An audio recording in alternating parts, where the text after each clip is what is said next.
Okay. Shalom Israel. I hope everybody's doing well. Shabbat Shalom. Just a heads up, we are going to have a gathering this Sunday for Purim. The start of Purim is Sunday night. And as we know, Purim is a 2-day event, but we're going to probably just do the 1 day. I don't know if we're going to be able to do 2 in a row, but we will do definitely Sunday, and we'll evaluate about Monday night. But so for those of y'all who don't know, we are definitely having a gathering at the school on Sunday night. Shalom Kawakab, Amayataza, teaching LA Judah. Shout out isbhpk Houston, isbhpk Virginia, isbhpk Rochester, New York. Hope everybody's doing well out there. We'll be sooner than later. We'll be out there April 9th, April 8th. We'll be out there in VA, having a good time with the brothers, enjoying each other's company for the Passover. For those of y'all who have contributed to the Passover vow, we really appreciate it, because we got to make sure they're taken care of up there for all the expenses and the responsibilities that they have hosting the event. And if you have not, I know income tax will be coming in soon, or if it hasn't come in already, by all means, drop what you can. Whatever you can bring is appreciated. But for those of y'all who have, thank you again so much for the support. We really need it. So what we're going to go into today, we're going to go and send our prayers up first, and then we'll go on to our topic of the culture of the high places. But without further ado, let's send our prayers up.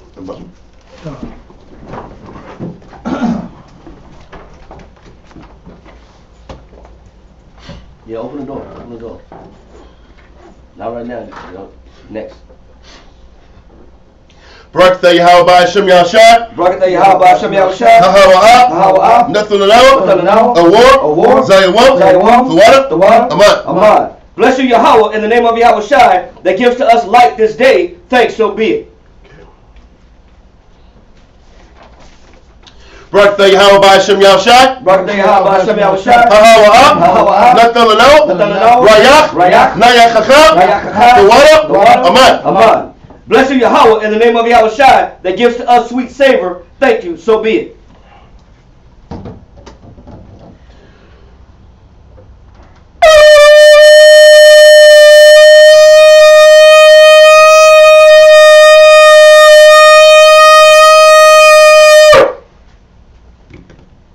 Imagine Wapunya Yerushalayim. Stand and face Jerusalem.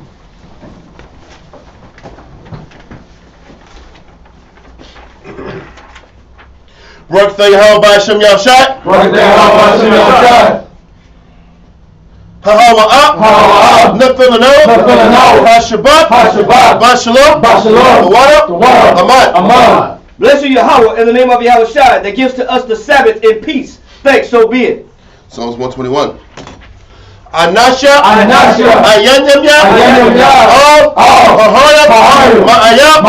Yabu'ah. Aizoria. Yabu'ah. Ma. Yahweh. Sha'aisha. Shemaya. Wa'arataza. La'a. Yonathan. Lamawat. Regalia. Yala'a. Nawam. Shashamaya. Hana. Yala'a. Nawam. Wala'a. Yashem. Shashamamon. Yashra. Yahweh. Shemaya. Yahweh. Cesaria. Ayo. Yanyamya. Yad. Hashemash. Yala'a. Hakaya. Bayawam. Wala'a. Halabana. Walayala. Yahweh. Yashemaya. Makol. Right. Yashemar. Napasha. Yahweh. Yashemar. Wabalakia. Wabu'aya. Aman. Psalms 121 in English. I will lift up mine eyes unto the hills, from whence cometh my help. My help cometh from Yahweh, which made heaven and earth. He will not suffer thy foot to be moved. He that keepeth thee will not slumber. Behold, he that keepeth Yashala shall neither slumber nor sleep. Yahweh is thy keeper. Yahweh is thy shade upon thy right hand. The sun shall not smite thee by day, nor the moon by night. Yahweh shall preserve thee from all evil. He shall preserve thy soul. Yahweh shall preserve thy going out and thy coming in from this time forth, and even forevermore. Amen. Amen. Israelite Credo. Shema Yahshua. Shema Yahshua. Yahweh. Yahweh. Elohayinu. Elohayinu. Yahweh. Echad. Shema Yahshua. Shema Yahshua. Yahweh. Elohayinu. Elohayinu. Yahweh. Echad. Shema Yahshua. Shema Yahshua. Yahweh. Elohayinu. Yahweh. Echad. Deuteronomy chapter 6 verse 4. Hear, O Israel, the Lord our power is one Lord. Okay. Lord's Prayer. Abanaw, Shabbat Shemaya, Kodash, Hayah, Shemka, Yahweh, Malakwavka, Aba'ah, Watazaka, Hayah, Aisha, Aratza, Hawa, Hayah, Bashemaya, Natalano, Ko, Yahweh, Wasalachna, Chawabakina, Wasalachna, Chawabakina, Wala'ah, Rabiyano, Sawan, Abo, Hoshaya, Mayed, Hayah, Zakah, Amarakwa, Ma'ara,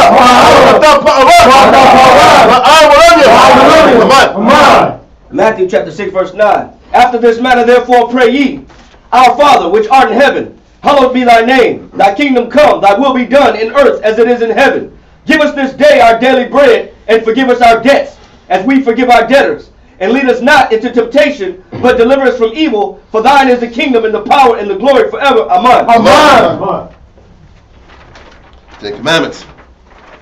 La'ah, Yahaya, Lakah, Elohayim, Achoyim, Ayo, Hanya. Thou shalt know the powers before me. Number 2. La'ah, Ta'ayna, Lakah, Asal, La'ah, Ta'aybarim. Thou shalt not make unto thee any graven image, nor serve them. Number 3. La'ah, Thalach Wacha, Shem, Yahweh, Bashawa. Thou shalt not take the name of the Lord thy power in vain. Number 4. Zakor, Hayawam, Hashabbat, Laquadashwa. Remember the Sabbath day to keep it holy. Number 5. Kabad, Abaka, Ya'amaka. Honor thy father and thy mother. Number 6. La'ah, Tharatazah. Thou shalt not kill, murder. Number 7. La'ah, Thana'ah. Thou shalt not commit adultery. La'ah, Thagana. Thou shalt not steal. Number 9. La'ah, Tha'ayna, Shakwa. Thou shalt not bear false witness against thy neighbor. Number 10. La'ah, Tha'chaman, Ko, Asherah, La'ra'aika. Thou shalt not covet anything which is thy neighbor's.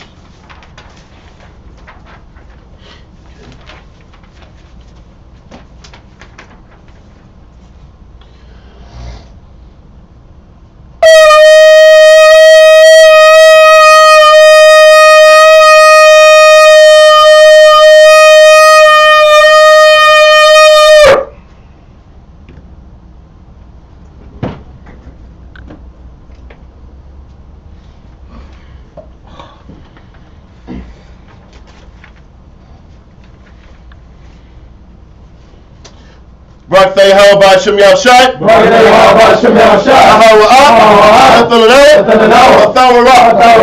Blessed are you, Yahweh, in the name of Yahweh Shai, that gives to us the law. Israel, you shall view. Everybody sit.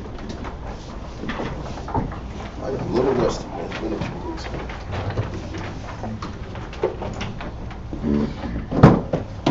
Okay.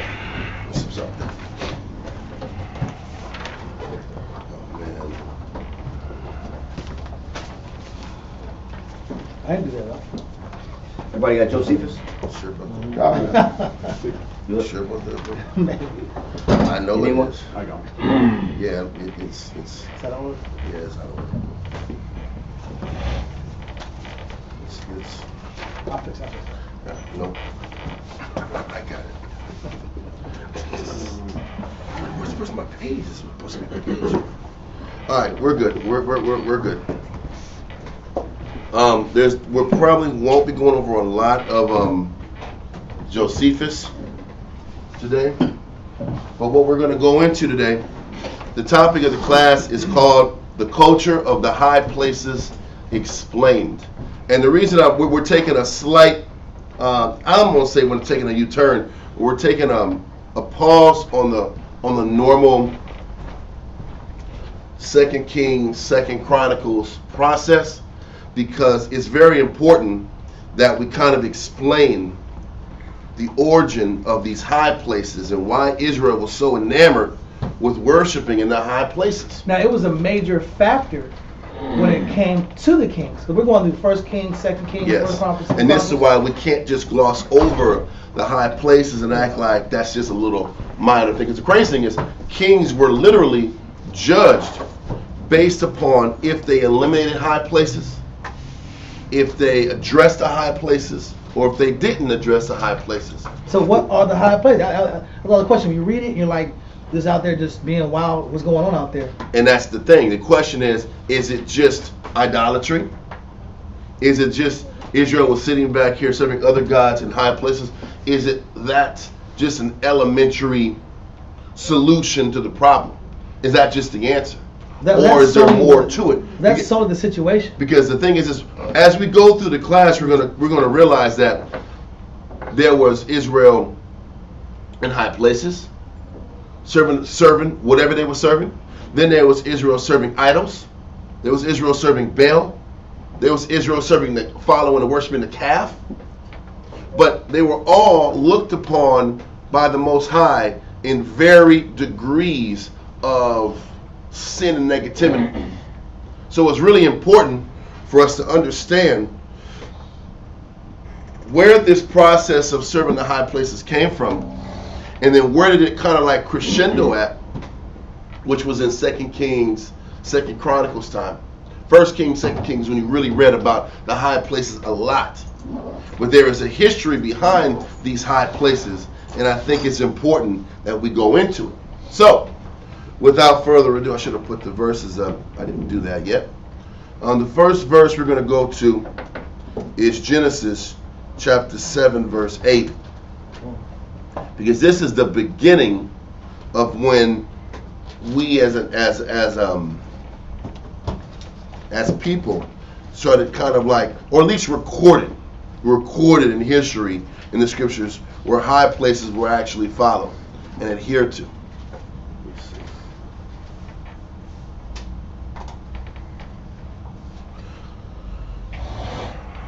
Forgive my should have did this earlier. Okay, so let's get Genesis chapter 12, verse 7 through 8. Now, obviously, this is before Israel was even created as a nation yet, and this is when Abram was chosen to serve the Most High, and when Abram was chosen to be responsible for bringing the nation about. Okay, so let's get this. Genesis 12, verse 7 and 8. You want to salute a brother? Yeah, we need to do that. Who's reading? My what? God. Let's go. That's what it is. Huh? Yeah, I love you like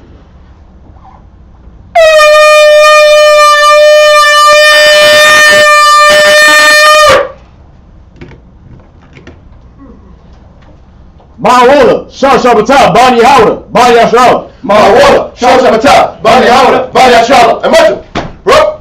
Yahweh Hashem Yashar Rakitah. Yahweh Hashem Yashar Rakitah. That's what's up. All right. God. Let's go. Genesis chapter 12. 12. So listen, this is dealing with Abraham. And this is one of the first times you read about high places being used in the scriptures. Read that. Genesis chapter 12 and verse 7 reads, And the Lord appeared unto Abram and said, Unto thy seed will I give this land. And there builded he an altar unto the Lord, who appeared unto him. And he removed from thence unto a mountain on the east of Bethel. Listen, he was going to build this altar, and he went to a mountain east of Bethel, a high place. Okay, read on. And pitched his tent, having Bethel on the west, and Hai on the east. And there he builded an altar unto the Lord, and called upon the name of the Lord. So back in these days, most men, whether they were heathens or they were Hebrews, looked at being spiritual as going to high places and mountains, high places in high places and mountains and areas to show or to establish a connection with the Heavenly Father.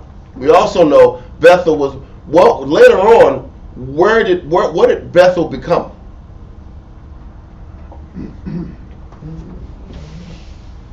Bethel was where the northern kingdom had their temple. It was in Bethel, and it was up in Dan. Why Bethel? Because Bethel was what? A high place. Yeah. And the high places, whether it was mountain ranges, hilltops, it was a way for mankind to establish some type of connection with the Heavenly Father. That was how people looked at spirituality, getting close to the quote-unquote gods. Now, You said that was the first place where the northern kingdom had? Remember when the kingdom split? And Jeroboam sat back here and said, don't go serve at Jerusalem anymore? And they had two places where they had the calves. One was in Bethel, and the other was in Dan up north. But one of the reasons it was chosen in Bethel, it was the southernmost border, but it was also a high place there. When you say Bethel was in Dan? No, I didn't say that. You just lost me. Bethel was in the southernmost part of the northern kingdom. Dan was the northernmost part of the northern kingdom. Okay. So they had two different High places. meeting grounds where they would serve this calf. It was, if you were closer up north, you go to Dan. If you were closer south, you go to Bethel. Convenience. But Bethel was a high place. Mhm. That's all I'm saying. Gotcha. Abraham, or even before he was named Abraham, he was sitting back here and observing the Most High and building an altar on Bethel. Okay? So this was something that, listen, there is a scripture that I want to pull, and if y'all got it, it's in Isaiah. And it talks about how the Most High will let us know his intentions if things change. If things change, whether it's prophecy, his expectation of his people. I should have found this out earlier. Thought I could remember it. I know it's in Isaiah, and I would like to pull this verse before we continue to break this class down, because as of Genesis 12, it wasn't forbidden to go to a high place and build an altar and sacrifice to the Most High. Because if it was, Abram wouldn't have did it.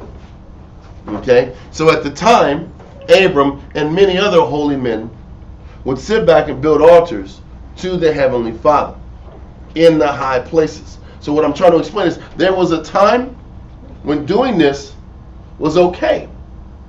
And then there was a time when doing this was not okay. That's what I'm trying to explain. And The one that says, I will do a new thing. where is it? Isaiah 43 and 18. I don't think it's 43. I think it's in the 19? 50s. Okay. Let me see.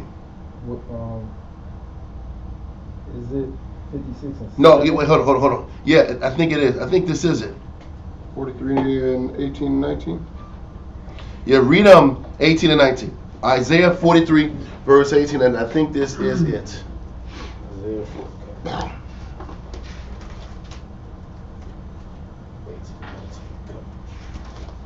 Isaiah chapter 43, verses 18 reads, Remember ye not the former things, neither consider the things of old. Behold, He says, don't you remember? So when he says, remember ye not the former things, don't you remember how things were in the past? Your history? What led you to this point? Read on. neither consider the things of old. Mm-hmm. Behold, I will do a new thing. Now it shall spring forth. Shall ye not know it? So what he's saying is, if there is something new that springs forth, shall you not be notified of it? Shall you not be notified about what's coming that's new? You'll be prepared. You'll be prepared because he will let you know what's new. This is important because what we're reading, and we're starting from Genesis, and we're seeing the evolution of this high places and how things evolved, and why this is so ingrained into our people. It was a normal thing for Israel to want to sit back here and go to the highest mountain and send prayers up and be holy. I've heard brothers back in Albuquerque talk about it all the time. Man, we get closer to the Heavenly Father because we climbed this trail. We got to the peak mountain. We sent Pelarium up, and man, I feel holy as hell. What's the difference in height? Yeah. So I got to get this spiritual high because I'm high up and I'm 1,000 kilometers up. That makes me more holy when I pray to the Heavenly Father. Right. If you ask brothers, they will tell you it's holier if you're up in the mountain praying. Am I right or wrong? I've heard it out of people's voices, out of their own mouths. I ran up there with him a few times. I know this, and I'm not even knocking them. I'm not knocking brothers. Yeah. But when I was up in Albuquerque, it was all about praying in the mountains. And you were more spiritual and holy if you prayed in the mountains versus down the valley. I don't know why praying in the mountains makes you more spiritual than praying in the valley, but that's what people think. There. That's been going on from the beginning of time. That's what I'm trying to explain.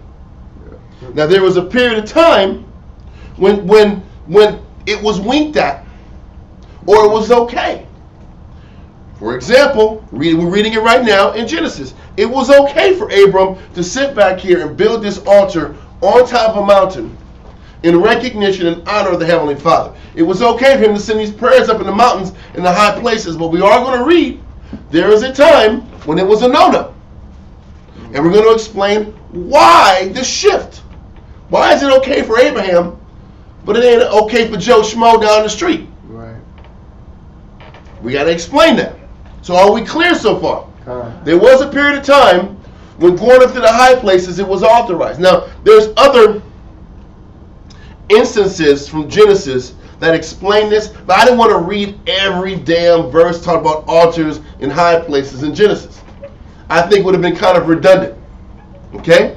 So Abram, in this particular time, is not the only time he made altars in high places. But if Abram did it, other men at the time were. Am I clear so far? Kind. Now we're going to go to 1 Samuel chapter 9 and verse 19. 9 and 14. 1 Samuel 9 and 14. God.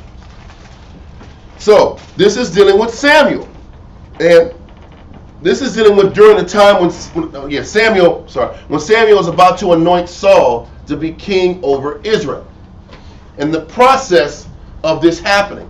And how Samuel was going to go up to the high places to send some prayers and acknowledge the Heavenly Father. So let's do this. 1 Samuel chapter 9 verse 14 through 19. God. Now just for people who aren't sure about their time periods, in Samuel, this is before Israel was what? Really established as a nation. We're still just getting our footing in. We're a couple hundred years old. We just got removed from the Wild Wild West judges' time, when it was just do what the hell you want to do, free for all religion and belief. And we're starting to get established with kingships, and we're starting to kind of find our stride with our spirituality, with our nationalized spirituality. Okay? So let's read this. Come. 1 Samuel chapter 9 verse 14 reads, and they went up into the city, and when they were come into the city, behold, Samuel came out against them for to go up to the high place. Samuel was going to go up to the high place to send prayers to the Most High and do his due obeisance to the Heavenly Father. Read on. Now the Lord had told Samuel in his ear a day before Saul came, saying, and the people that saw Samuel as meeting is Saul. Read on. tomorrow about this time I will send thee a man out of the land of Benjamin, and thou shalt anoint him to be captain over my people Israel, that he may save my people out of the hand of the Philistines. For I have looked upon my people, because their cry is come unto me. And when Samuel saw Saul, the Lord said unto him, Behold, the man whom I spake to thee up, this same shall reign over my people. Then Saul drew near to Samuel in the gate and said, Tell me, I pray thee, where the seer's house is. So this is when Saul ended up going to Samuel looking for. Saul went to Samuel looking for Samuel, asking where the seer is, the prophet is. Read on. And Samuel answered Saul and said, I am the seer. Go up before me unto the high place, for ye shall eat with me today, and tomorrow I will let thee go. I will tell thee all that is in thine heart. Now, we don't need to go into all the specifics about what happens next with Samuel and Saul. But Samuel was going up to the high place to send prayers and acknowledge the Heavenly Father and tap into his spirituality. And now Saul is being invited to go to the high place to do the same thing. What are we showing again? We're showing certain occasions when the Israelites were allowed, and it was winked at, to go to the high places to observe the Heavenly Father and to serve him. Yeah. So what it's showing you is this: going to the high places didn't necessarily mean you was going to serve, what was that damn Indiana Jones guy that? remember the Temple of Doom, when they seemed like you're taking hearts out? Kalima. That's what it was. It isn't like you're going up. It isn't like every time you read about the high places, it's guaranteed to say they were going to the high places to drink blood and to do wickedness. That needs to be established also. High places doesn't necessarily mean Pure idol worship. Pure idol worship. It doesn't necessarily mean that. Okay? Because there was many instances where we went up to high places to establish a form of reverence to the Heavenly Father. What you gonna say? Now, I want to pull this right here too. 1 Samuel 9:9. This is a time. Yes. 1 Samuel chapter 9, verse 9 reads, Before time in Israel. Remember the Bible's an older book, right? But we're dealing with the time period of the high places in the beginning of the high places, right? Before time in Israel. Read on. When a man went to inquire the Most High. When a man went to inquire the Most High. Read on. Thus he spake, Come, and let us go to the seer. Let us go to the seer. Yep. Let's go to the seer at this time. And I'm sorry, keep going. Let's finish. Read on.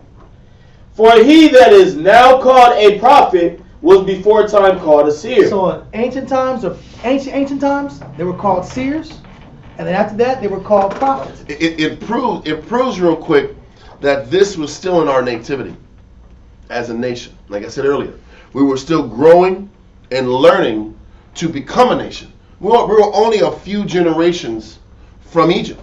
It hadn't been that long. So we're still considered new and in our nativity at this time. Keep talking. Yeah, so the whole point is, we're just establishing a timeline or time lens, a lens of. So, because the Bible, you read the Bible, is all the books compiled together, and sometimes you can get confused on the time period. But before time they were called seers, so it was a different culture back then. In our ancient culture, the prophets were called seers, and then over time it transitioned to being called prophets. Okay. So that means if the prophets were called by a different terminology, and we had the culture of going into the mountains to reverence God, it was a different, separate culture because it was a different, separate time. And once again, the nation had not evolved yet. And we'll explain this evolution. We'll explain it. Okay? So what we're going to do now, we're going to go to 2 Kings chapter 12, verse 3.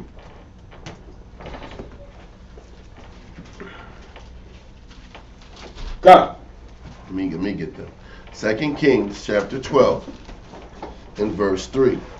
God. 2 Kings chapter 12, verse 3. You might as well sit back here and give me verse 1 through 3 while we're at it. God. 2 Kings chapter 12, verse 1 reads, In the 7th year of Jehu, Jehoash began to reign. And 40 years reigned he in Jerusalem. And his mother's name was Zabiah of Beersheba. This was Jehoash was the last living descendant, if I'm not mistaken, of David. Because if Athaliah, this was the time when Athaliah was killing all of David's lineage. And Jehoiada, the Levite high priest, kept Joash stashed in the temple, in that back area where the storage bin is in the temple, kept him until he was of a certain age. Then they sat back and established the coup and took out Athaliah. So, let's continue. Verse 2. And Jehoash did that which was right in the sight of the Lord all his days, wherein Jehoiada the priest instructed him. And this lines up. When Jehoiada, the high priest, which lived 130 years, which was phenomenal, as long as he was living, Jehoash was on point. Okay? It's like Jehoiada had to live for that period of time where things would have completely fell apart. He most likely stretched and extending his life for the preservation of the nation. Yeah. It also lets you know something about if we're living right and if we stand for the Most High's principles, he will extend your life as long as you serve a purpose for the Heavenly Father. Don't forget that. Continue. Verse 3.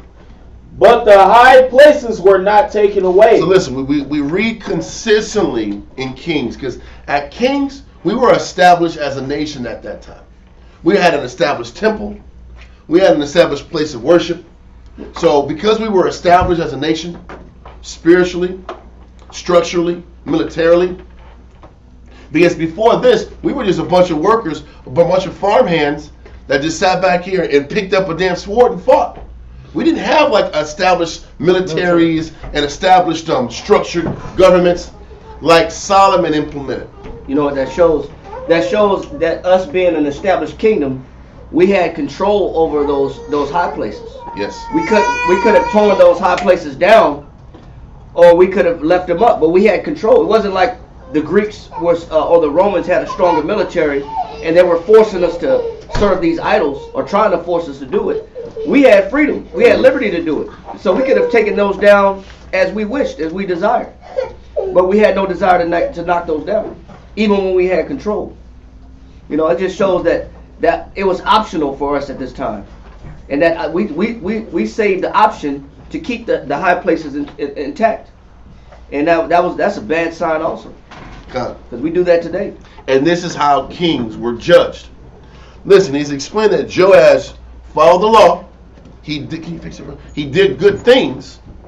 He honored the Most High with the law, but he says, but the high places were not taken away. This is a reoccurring theme, and that allowing high places to be erected was a choice. It was a matter of effort. And we're going to go into the specifics as to what this means. But the high places were not taken away. Read on. The people still sacrificed and burnt incense in the high places. And the question is, what the hell were they sacrificing to? What were they sacrificing to? And why were they going into the high places to do it? That culture. It still doesn't go. It still doesn't go. I'm not trying to spill the beans shit. Come on, man. I know you didn't. But the point is this. The point is this. Nobody knows what they were worshiping and why they were doing it. Why they had to go to these high places to do this? Yeah. Nobody knows. His hand up. Yes, sir.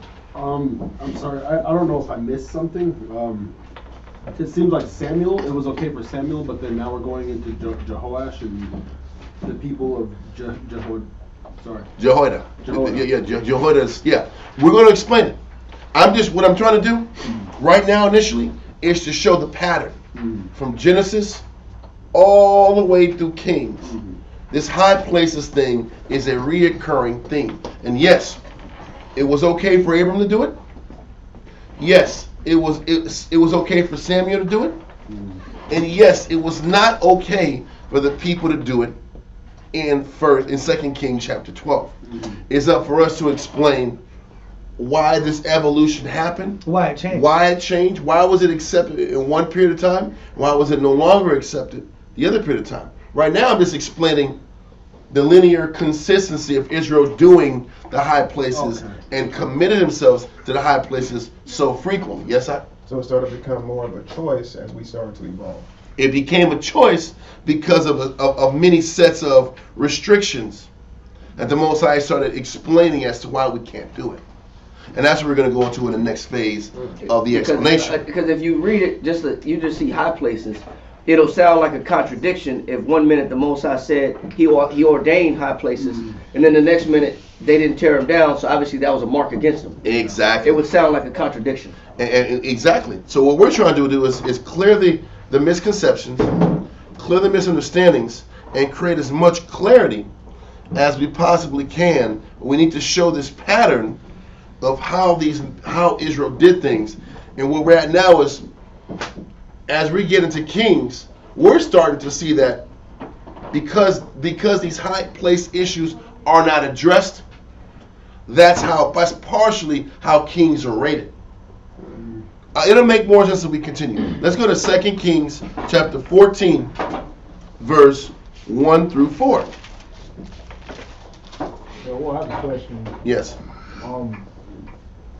So with these high places, is this like a culture? Is like something that we adapted to seeing other nations doing? Other nations did it, and so did we. So we adapted it from them, or we already started doing it? We just explained it. We both did it. Okay. Abram did it. Abram did it. The nations did it. Everybody did it. But the Most High is trying to say, he's trying to make us different than everybody else, right? So he's trying to separate us from the world. But we'll go into your questions will be answered. I'm just trying to. When you read a book, do you read who done it in the first page, man? The butler did it. Now let's tell the story. The story's who wants to watch the rest of the story? If you know in the first 5 pages in the intro that the butler did it. And I'm done. I don't need to read the rest of the 200 pages. Just ruin the movie. That's my point. You get it? So we gotta, you know. Who done it? Yeah, nobody knows where these high places coming from. I don't know. That's why we had to listen. The plot. That's what I'm saying. Dun dun dun. We get your popcorn. Now we want to hear the crescendo. Drum roll. So listen, let's continue, man. But We're this is getting the there. culture that's always been going on for And that's what I'm trying to explain. This has been a process that has been ingratiated or ingrained in Israel's DNA from the beginning. Yeah. So now let's go to 2 Kings 14, verse 1 through 4. God. 2 Kings chapter 14 and verse 1 reads, in the 2nd year of Joash, son of Jehoaz, king of Israel, reigned Amaziah, the son of Joash, king of Judah. Mm-hmm. He was 25 years old when he began to reign, and reigned 29 years in Jerusalem. And his mother's name was Jehoiadan of Jerusalem. And he did that which was right in the sight of the Lord. Yet not like David his father, he did according to all things as Joash his father did. Howbeit, the high places were not taken away. As yet the people did sacrifice and burn incense on the high places. So a lot of the southern kingdom, Judite kings, did great things. They honored the Most High. They followed the law. But this lack of a willingness to address these high places made them another level below the true grace. It was one of the criterias Mm-hmm. that people were judged by. Like in athletics, Yes. there's statistics: how many passes, how many championships, how many preseason games, how many all-stars trips, right? Yep. The same way athletes are judged, or we're judged at jobs, you know, how much production, how many holidays did you go through, how many off days did you take? The portfolio. But it's part of your portfolio. It was the portfolio of a king. Okay, he went to war with the Assyrians. Okay, he did have prosperity in his kingdom, but he did not take down these high places. Yep. That is a criteria where you can know the caliber of that king. Yep. And what we're going to read is, we're going to read why and what it took to truly be great in the Heavenly Father's eyes, and the level of will it took to break down these high places. Like I said, I doubt we'll be able to sit back and go through all this, but we're going to do the best we can, and it will go as far as we can to kind of explain everything. So we're going to let that verse go and go to 2 Chronicles chapter 17, verse 6 through 10. 2 Chronicles 17, verse 6 through 10. God. 2 Chronicles chapter 17 and verse 6 reads, "And his heart was lifted up in the ways of the Lord. Moreover, he took away the high places and groves out of Judah." Now listen, this man, Jehoshaphat, which was a great leader, his worst flaw was that he wanted to hang out with idol worshippers. Asa and them. He made this or Ahab. He made these connections with Ahab. That was his worst thing. But Jehoshaphat even took down the high places and the what?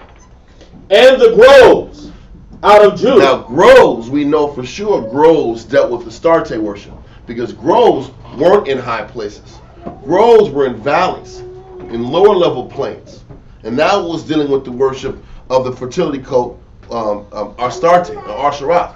Okay, read on. God. Also in the 3rd year of his reign, he sent to his priests. Nope. He sent to his prince. Also in the 3rd year of his reign, he sent to his princes, even to Benhel, and to Obadiah, and to Zechariah, and to Nathaniel, and to Micaiah, to teach in the cities of Judah. So what he ended up doing is, he took it a step further and retaught the people how to follow the Lord. He retaught the Jews how to sit back here and please the Heavenly Father. This is what made Jehoshaphat better than most of the kings. Read on. And with them he sent Levites, even Shemaiah, and Nathaniel, and Zebediah, and Asaiah, and Shemariah, and Jehonathan, and Adonijah, and Tobiah, and Tabonijah, Levites, and with them Elishama and Jehoram, priests. So him sitting back here and petitioning the princes was also him petitioning, they petitioned Levites. So the ones who taught the law and who taught the people how to follow the Most High were the Levites. And Jehoshaphat established to teach the people the right way how to please the Heavenly Father. Okay? So he put the work in to help reestablish the minds of the people. Read on. Verse 9. And they taught in Judah and had the book of the law of the Lord with them, and went about throughout all the cities of Judah and taught the people. And the fear of the Lord fell upon all the kingdoms of the lands that were round about Judah, so that they made no war against Jehoshaphat. So what ended up happening, because the people were in order with the Most High and they were taught, the Most High eliminated all the wars from Jehoshaphat and brought peace to his empire. Okay? Now we're going to jump to 2 Chronicles 20, verse 31 through 33, to find out by the time, I guess, Jehoshaphat passed on, was he able to keep them a positive momentum that he had once established when he first came into power. Okay? So in 2 Chronicles chapter 20, verse 31 through 33. 2 Chronicles chapter 20, verse 31 reads, And Jehoshaphat reigned over Judah. He was 35 years old when he began to reign, and he reigned 25 years in Jerusalem. And his mother's name was Azabah, the daughter of Shilhi. And he walked in the way of Asa, his father, and departed not from it, doing that which was right in the sight of the Lord. Howbeit the high places were not taken away. But I thought we read in chapter 20 or 17 that the high places were taken away. Now in chapter 20, the high places were not taken away. What does that mean? That movement was still damn going. That high places movement was an ongoing process that if you didn't continue to stay on top of, it was going to rise back up from the ground. It was like a root that you cut at the tip, but you didn't go at the bottom and pull the root out. What am I showing in this chapter, on this verse? That high places was ingratiated into our people. But once again, what the hell is the high places, and why is it so deeply rooted into our people? What the hell is it about going to mountains that Israel just had a Jones for? They had a Jonesing for. I had to go to the mountains. What is it about the mountains? Right? Yeah. And this is what would hit me as I'm reading about these high places. What was it about the high places that made so much sense? And why are kings getting in trouble? Yeah. For not dealing with it. That's the thing. Like, you're a king. You're trying to be successful. Yeah. That's the goal. I'm the king of Israel. There's plenty of kings before me, but I want my name to be on the list of one of the best kings that Israel ever had. And then you keep getting judged by, listen, we're doing these high places, man. You're like, God damn, what's wrong with these high places? Like, come on, bro. There was something to it. It was more than just a physical mountain. Elevation. That was the problem. So now, what we're going to start doing is going into the history as to when the Most High started tightening the noose on our freedom, on the freedoms to pursue these high places. We're going to go into the history starting in Leviticus chapter 17, verse 1 through 11. That starts to tighten the noose, so to speak, on our freedom to just go do what the hell we want to do when we want to do it. Let's see.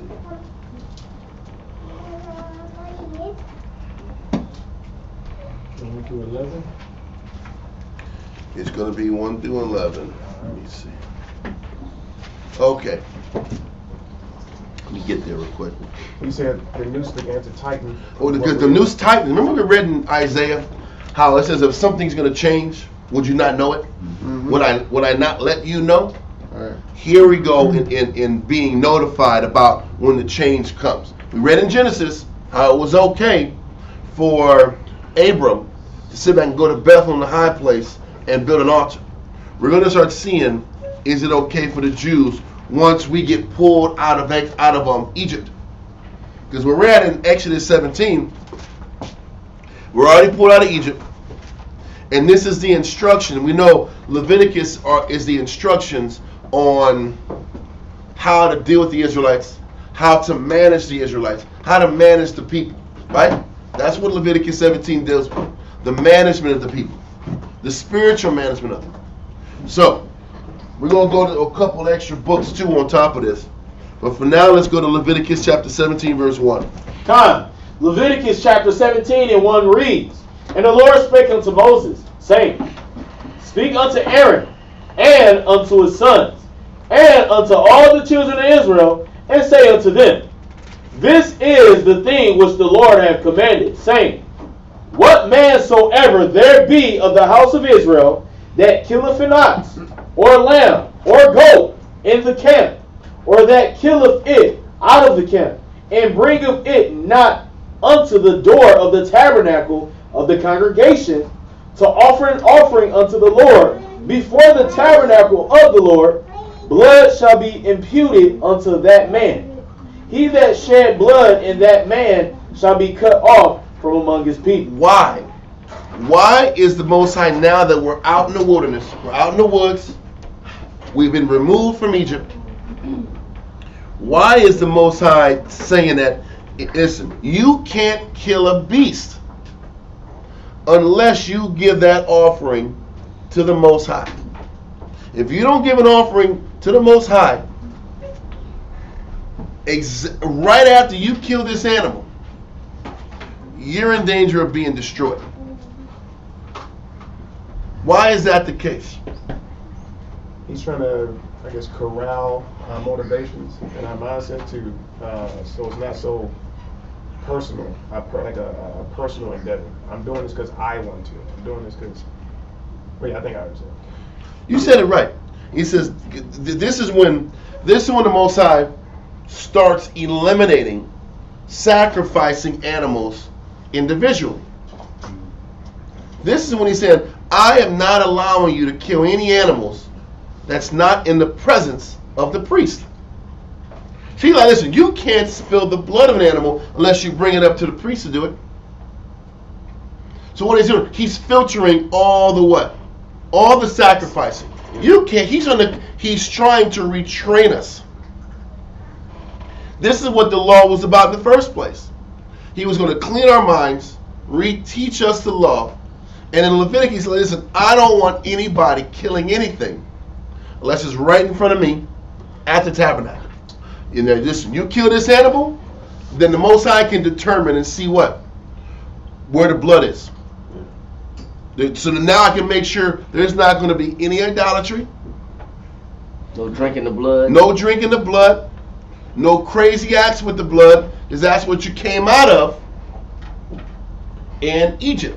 I read a couple, well, it's in the class too, but you know, weeping for Tammuz was also worshiping Osiris. But point is this, he was eliminating all that crap because he funneled all the sacrificing right to the tabernacle. Okay? So you have to do all the killing in front of the priest, so they'll see what you're going to do. Yes. You can't do any funny business. Okay. Now I can't sit back here and sprinkle some eye of newt into a pot, a bat eye, and some guano poop, and into some liquid, and do some craziness. You know, when you look at the Egyptian Book of the Dead, a lot of their books is sorcery. No. Yeah. And they take like they take different animal parts and they mix it together. Like they'll take certain. I'm not gonna say what they do, but I'll give an example. Yeah, they just take like hippopotamus blood. Like say if an Egyptian woman is mad at another Egyptian woman and she want to make her hair fall out, they'll brew up a concoction with some hippo blood and some other ingredients. And they'll smear it on the other lady's head, and her hair will fall out. Somebody put roots on me. Somebody put roots. That's exactly what it is. And so she'll have. I never remember that commercial. She'll have a bald spot because she got some hippo blood and some other stuff mixed on her, and now you gotta, you know what I'm saying? They're using that for hexes and sorcery and witchcraft, and so that's why it's critical that to make sure that they're not doing anything outside of what's lawful. They gotta be done in front of the priest. Yeah, in front of the priest. So there's no exorcisms or sorcery going on or whatever it is that people do with blood, with organs. We read about a couple Sabbaths ago how the children of Israel look at the liver for astrology. Yeah. You know how they use that for divining, which is actually getting in contact with mediums. Those spirit mediums are demons. Yeah. So those demons require sacrifice too. So now we got to make sure we isolate the sacrifices. Yep. Really, we've been watched. Yes, right. That's exactly what. And most times, like I'm watching everything you're doing because I don't trust what you're going to do behind closed doors. Right. So this was another aspect of the tabernacle. I'm funneling all spiritual, sacrificial business right in front of the priest to monitor your conduct, to monitor your intentions. He says, anybody doing this away from the priest, you're gonna die. It's like that. And your soul will be cut off from heaven, because if you're doing it without the priest seeing it, you know it's dirt. You know it's wickedness. And and at this time you had the entire nation encircled in a big square with the tabernacle inside. There was nowhere to hide. But the Most High intended that to purge us of all of our negative desires and intentions. So this is when the Most High starts saying, listen, funnel everything to the tabernacle. To break heathenistic customs. Yep, to break your will. It's not about what you want anymore. I have to monitor your conduct so that I make sure you're operating the right way. Does that make sense? Super good. The most we need is supervision. Yeah. Without that, we would sit back here and defile ourselves. We'll go and back. destroy ourselves. We'll go imitating what the other nations do, like we always do. Con. And this is what the Most High understands about us. We will utterly corrupt ourselves. Moses said it. You give us enough free time and some can-do attitude, we're going to break some laws. We're going to do some wickedness. That's why you put chaperones on a school bus for a field trip. Hell yeah. Yeah, because you don't trust them kids. You shouldn't. And you got to all look in the back. What are they doing in the back? Yeah. In the back of the bus. Why everybody want to sit on the back of the bus? Yeah, and listen, when it's like super quiet, there is some evil going on back there. Why is everybody quiet over there? Everybody's quiet? Get out of here. Yeah. You know what's happening back there. Why you ducking down? And why you ducking down? I don't see where's the head count? That's hilarious. It's the truth. It's the truth. Israel will do some mischief. Yep. So let's continue in Leviticus. Verse 5. To the end that the children of Israel may bring their sacrifices, which they offer in the open field. So everybody can see it. Read on. Transparency. Even that they may bring them unto the Lord, unto the door of the tabernacle of the congregation. So this one is a free will offering. You're not giving up all the animal and all the food. You're just giving a portion to the priest. But it wasn't even about the portion of the priest as much as the supervision of the process. So the Most High knows where your heart is at. Read on. Unto the priest, and offer them for a peace offering unto the Lord. And the priest shall sprinkle the blood upon the altar of the Lord at the door of the tabernacle of the congregation, and burn the fat for a sweet Savior unto the Lord. And they shall no more offer their sacrifices unto devils. You see, he's telling you. He says, I'm going to funnel all this sacrifices of these gods out the damn door. Where there's no blood, you can't do nothing. If there's no blood, there's no sacrifice. This hopefully, the Most High, this should dry up the negative inclination to go against me. What's that?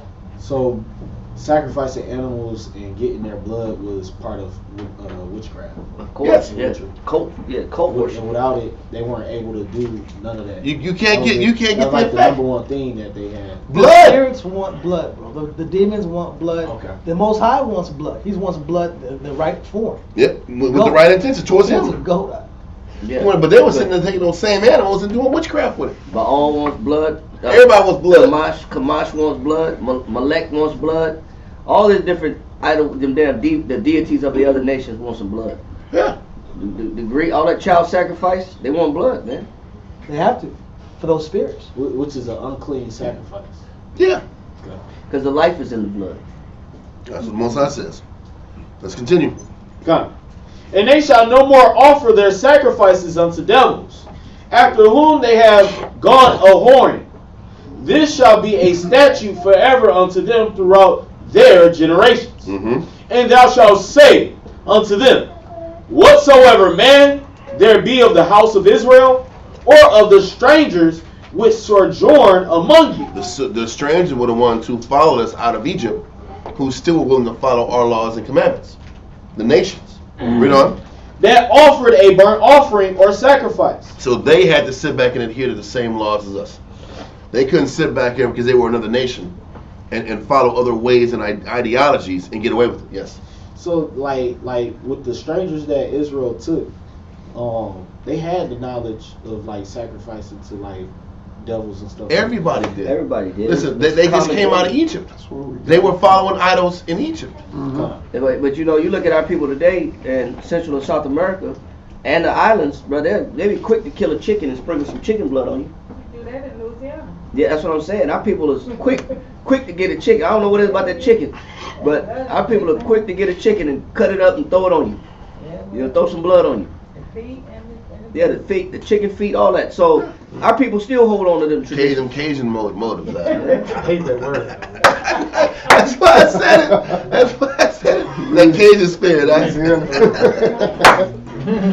No, but it's not just Louisiana. But Louisiana is a strong advocate of it. It's dark. So is Florida. Louisiana's Florida. Islands. Yeah. All them places. You gotta say Florida, Louisiana, all them spots. Yes. Yes, sir. Tobacco smoke, chicken blood, and vodka. Yep. Spit on you. Sprayed on you. They're serious too. Yeah. So, but then once again, what you're seeing is the Most High is trying to break the intent. It's like this. If I got a kid that's being bad, if I take away his toys, hopefully he'll sit back here and stop wrecking things. You know what I mean? This is what he's doing with the law. If I eliminate the options, hopefully they'll be in order. Yes? It was like these people are so strongly to go astray from us. If you can make them clean, that truly shows the power of the Most High. And we're going to see this evolution. Listen, the Most High is going straight at the heart of the problem, is idolatry. you're going to start seeing how. I don't even want to give it up. It'll make more Keep sense going. as we go. So far we understand in Leviticus 17, he's like, listen, now that you're out of Egypt and you're with me, and I've called you to serve me, all sacrifices funnel through the tabernacle. All killing of, you can't kill Nathan unless it's here, right in front of me. That was the Most High's intention, right? Okay. But also, you understand, at this point, we were also eating what? Manna. Right. We were eating manna at this time.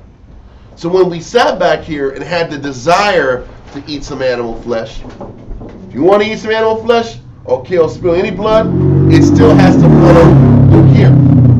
So now, let's continue. Shalom, everybody online. Shalom, everybody.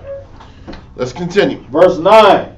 And bringeth it not unto the door of the tabernacle of the congregation. So this is still talking about the sojourners and the strangers. If they kill anything, and don't bring it through the tabernacle. Read on.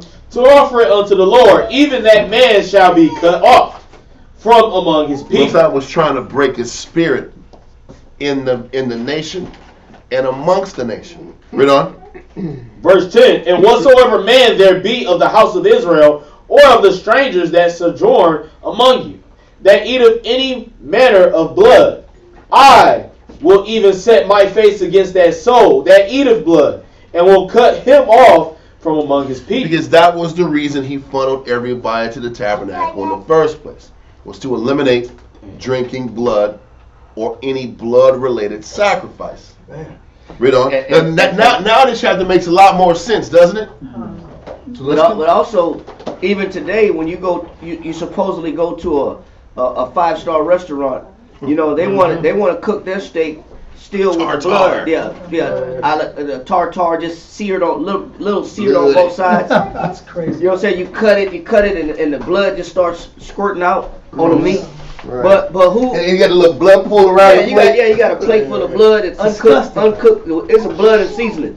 You know what I'm saying? That's all it is. But our people get that from who? We adopt that style of eating food from who? The Gentiles. Exactly, the other nations, because you know damn well your grandma was cooking, and she said the food wasn't ready. You know what I'm saying? You no matter how hungry you are, she'll still cook the food until it's thoroughly cooked all the way through. She said she'll tell you it ain't ready yet. You be back, come back in an hour. You want to stick your hand in the pot in the bowl, and get your hand popped because it ain't ready yet. You know what I'm saying? But they knew to cook the food all the way through. Yeah. Now how did some supposed uneducated slaves know this? But Esau called that fine dining. Yeah. You know what I'm saying? When it still got when the damn steak is still shaking. You know what I'm saying? It's still move. It's still alive. Still moving. Yeah, it's still moving. They said That's what they like to say. I heard somebody say that they got steak where it melts in your mouth. No, man, that steak, that uncooked bloody steak does not melt in your mouth. The blood, It's just saying to tempt you to the blood makes it look like it's melting. Or they eat liver raw because it's supposed to be a libido booster, but they still eat raw meat. Or the Edomite lady that was feeding her baby raw meat. No way, I heard about that. We should. You got Liver King, man. You got Liver King answers out. Yeah, but it was that mother that was feeding her baby raw meat. I don't know. We got to pull it up, bro. Yeah, we gotta get that one, bro. We can send that to the screen. That. You got. What does it say? It just baby. Yeah, the mother feeding baby raw meat. I heard about something like that, bro. It was disgusting, bro. You gotta put that picture up, because this is why the most I said, all this killing gotta be done in front of the priest, man. Feeding baby. There she go right there. That's the baby right there. This is crazy. That's the baby. Right. She's smart. I'm such a good mother. I love my children. What is going on? Okay, y'all, we're gonna figure this out. God, so they're going back to their inactivity.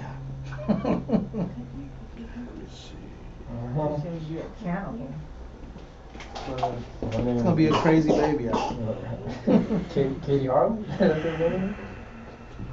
This is a baby eyes eating, smacking on meat out. What is this about, man? That's hilarious. They're tapping into it, bro. Get back to the roots. Yeah. Okay, I'm about to drop it. This takes a little longer. Influencers slammed online after feeding her baby raw grated liver. Come on. Somebody else. I think this is going to turn to this. Israel making a trend now. You can't say nothing like that. Here it goes. It's coming. It's coming through This now. is the worst. Here's the baby right now. It's online. Take a gander. Yeah, that's real. That's uncooked, straight up raw meat. Come on. That baby That's like that's like some medium rare type situation. No, that thing is. Yeah, it's got a little baby cook there. It's still bad. Listen, it is unlawful. If I saw that right in my face, I'm like, no thanks. Yeah, that's bad. They got some more clear pictures. They got a clear picture Yeah, in they this? got more clear pictures of that. But that's still to the point though. Yeah. You know what I'm saying? You still that's why the Most High said these other nations, the sojourners and the strangers, they got to do it too because they come from a culture that they might be accepted. And the Most High is like, I know how Israel gets. If we see the nations get away with it, then we're gonna want to do it. Yeah, because we think it's exquisite. Yeah.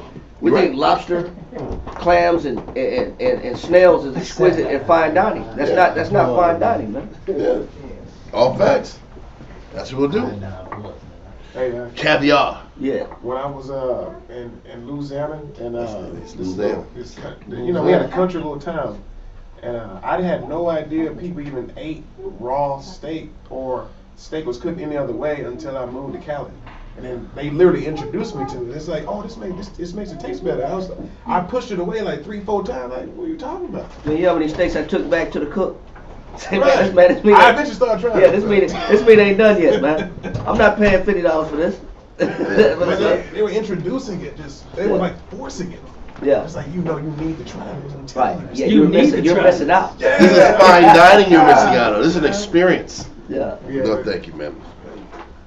So, this is gross. And this baby's can't even digest his meat. Oh man. Can't digest it. His stomach ain't ready for that. I know that. That's crazy, bro. So, That baby gonna be blocked up. clogged like a mug. You get a lot of milk anyway. Milk and meat like They this. say, why is your baby colicking?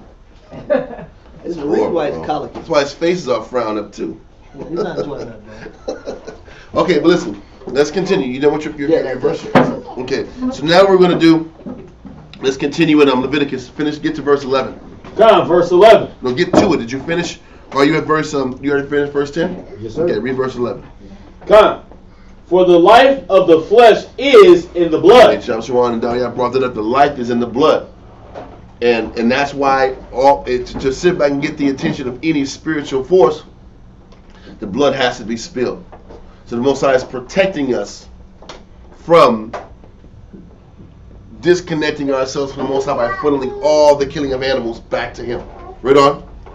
And I have given it unto you upon the altar to make an atonement for your souls. For it is the blood that maketh an atonement for the soul. So what we're going to do now is we're going to go to the Bible Knowledge Commentary. Go to page 199, and I'm going to read this. This is a real quick explanation. It says, while still in the desert, those who desired to eat the meat of domesticated animals first had to offer them as fellowship offerings. Fellowship offering is you give a small portion to the priest and you can take the rest home. Okay? And it says, as fellowship offerings, this not only assured that the needs of the priests were met, but also prevented the possibility of offering sacrifices to the goat idols. Okay? And I don't want to go into all the other stuff, but let me see. So, Yeah, I'll read it. Perhaps a reference to a form of idolatrous goat worship, which was practiced in the eastern delta of Lower Egypt. If an animal could be slaughtered only in the sanctuary, then a person guilty of offering a pagan sacrifice could not excuse himself by claiming he was only killing it for food. Okay? The penalty for violating this prohibition was to be cut off from his people. Okay? I'm going to let that part go. We'll go back to this in a second. Then we're going to go to the Matthew Henry commentary. It's page 130 and 131. Okay, where it says, this statute obliged all the people of Israel to bring all their sacrifices to the Most High's altar to be offered there. How it stood before, it was allowed to all people to build altars and offer sacrifices to the Most High where they pleased. The beginning part of this commentary explains it was allowed to all people to build altars and offer sacrifices to the Most High where they please. We explained that when we were talking about Genesis chapter 12. Before we got to this point, you can sacrifice wherever you wanted to. Now we're here, we read it in Isaiah. Now that when things change, are you not going to be the person who knows it? Now he's like, now you know, you can't sit back and do that anymore. Okay? This, it says, it was allowed to all people to build altars and offer sacrifices to the Most High where they pleased. This liberty had been an occasion of idolatry. The Israelites themselves had learned in Egypt to sacrifice to demons. And some of them, it should seem, practiced it even since the power of Israel had so gloriously appeared for them and with them. Okay, so it's just showing you that we learned when we went to Egypt how to serve other gods. So now the Most like, you know what? I can't give you the choice and the freedom to worship where you want to worship and honor me. Because I can't trust what you're going to do with your free time and observing me. I got to eliminate that freedom and tighten things up and force you to stay in a regimented situation because I don't trust what you're going to do to yourselves.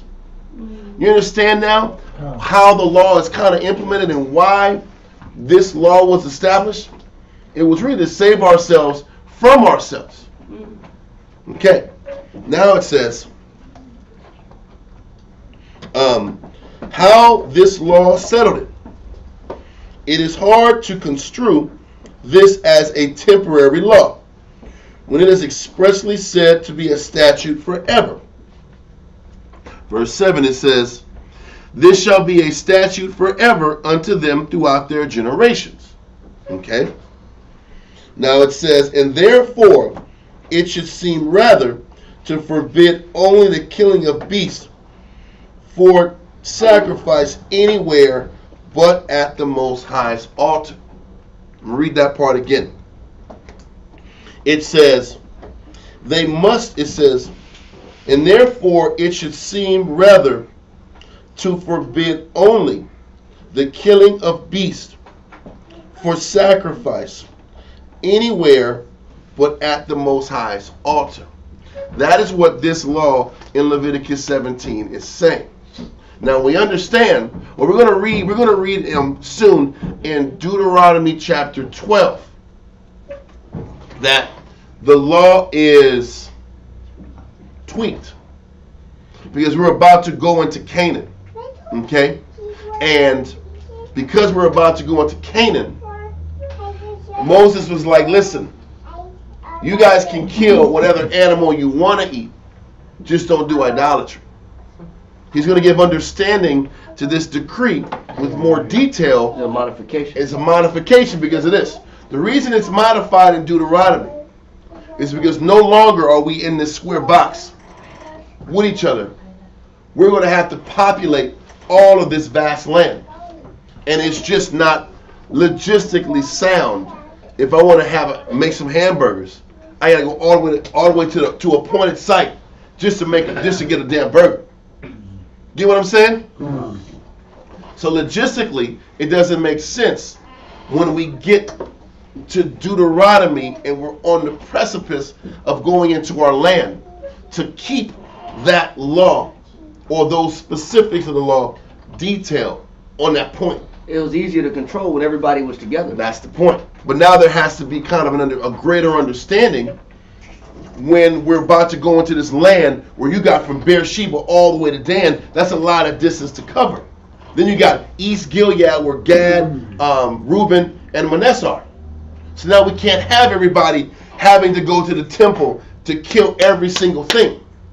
But what is the law or the statute that's supposed to be established forever? What part of this chapter is supposed to be established forever? Sacrifices. You're not supposed to sacrifice or spill blood for any other idol. Okay?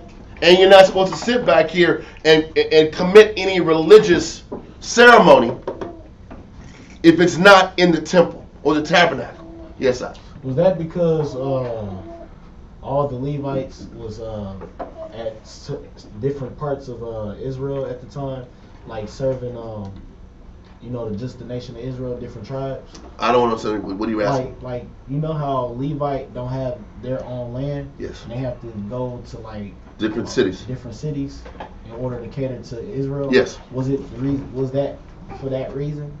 In that sense. When you say that for that reason, I don't know what you're saying. I know what you're saying about the fact that Levi is in all the different cities of the nation. I get that. That's true. But what are you asking concerning that? Like, I guess what I'm trying to ask is, due to the logistics, was it because don't forget, logistically, reading in Leviticus 17, we're all supposed to go to the tabernacle. It wasn't supposed to be the minor offshoots. He said in Leviticus 17, everybody had to go to the tabernacle to kill this animal in the sight of the priest. Then you take your food home. But the blood is spilled there. That was the law across the board. Listen, let's get this, and then we'll go to the Deuteronomy. It'll make more sense. Okay? It's like a concentrated understanding. Yes. And here in Leviticus, I got everybody here. So we can work this system a lot easier because everybody's on top of each other. We can't do this. It's no different in our school. There was a time we all lived at the brother's house. It's easy to run a camp that way. We can keep the system really tight. But when we have brothers on the northeast side, northwest side, south side, east side, then all of a sudden how we operate a school has to change. How we deal with it is based on logistics. For example. So that's what Deuteronomy is going to explain versus Leviticus. For example, in Georgia, listen, bro, San Antonio methodology of getting to the school in 15-20 minutes, get here, and having class, it makes sense because everything's 30 minutes max. When you're in Georgia, bro, one side of town to get to work is an hour and a half drive. To get back from work is an hour and a half drive. You're in traffic 3 hours a day. It's bad. Average. So we have people here teaching on different sides of town. But the class format, people get into class, establishing, get into the physical classroom when they're on this side of town and it's this time of day and the traffic's going to be an hour and a half guaranteed at. You have to adapt. So you have to make an adaptation to get everybody on the same page. So when you have a nation that's growing in numbers and growing in landmass, you have to make an adaptation to the law, to the principle. For what reason? So everybody can format their worship a certain way. We have uniform worship. Yes. Now it's gonna get clear. Just work with me. I'm gonna read this second part of this information. How this law settled it. Okay. It is hard to construe this as a temporary law when it is expressly said to be a statute forever. And therefore it should seem rather to forbid only the killing of beasts for sacrifice anywhere but at the altar. That is the greater understanding. Because we can't have everybody here monitored now, because there's a distance, there has to be a trust that people are going to do things the right way. Leviticus 17 was established to break intent. That's what Leviticus 17 was for. I got to break the intent of the people that want to worship other idols and to spill blood in the name of other idols. So now, because I can't monitor everybody the way I'd like to, and everybody spread out, the spirit behind the law is now you're on the hook for being responsible not to spread blood or spill blood for other idols and gods. Get what I'm saying? Mm-hmm. That's what the understanding and the trust has to be established when we spread out and go onto these new lands, which is why the Most High was so staunch on killing all the Canaanites. I got to wipe out all this influence, so when they go to this land, all they're going to focus on is me. Right. So it was more about eliminating the influence rather, because he can see us where we are, right? Then that's the point. But see, when he's originally breaking us, he had to keep it tight. Now we're in this bigger land, he can't keep it tight like that. Spread out. So now it's about, listen, then you know the law is telling you you can't sit back here and kill these animals and spill this blood for other idols. That was the intention from the beginning. Now we're going to continue.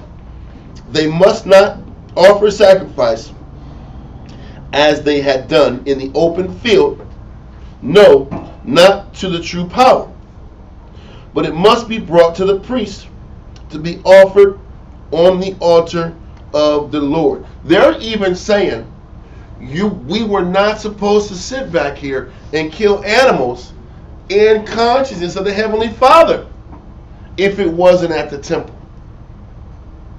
What you're starting to see is that the high places in the observing of the Heavenly Father, or the observing of sacrifice, some people would sit back here and worship other idols. Other people were sitting back here in the high places sacrificing animals in the name of who? The Most High. And that was a problem too. And the Most High is like, listen, I got to break all of this, all of these acts. Whether you're sacrificing an animal in the name of the Most High, me, or you're sacrificing an animal in the name of whoever the hell it is, I don't want you to do it away from the tabernacle. And that's what Deuteronomy is going to explain. So he was centralizing the nation. He was trying to centralize the nation for spirituality, only go to one place to operate on a spiritual level. Yes. Was this after that was, you said the law was tweaked? Like, We're going to go into it. okay. Well, right now, we're just expressing in Leviticus 17 what the law was intended to do, what was the purpose of the law. And let me just explain this, and then we'll go to Deuteronomy 12 and then make more sense. One scripture real quick. Yes. Jeremiah chapter 1 verse 10, real fast.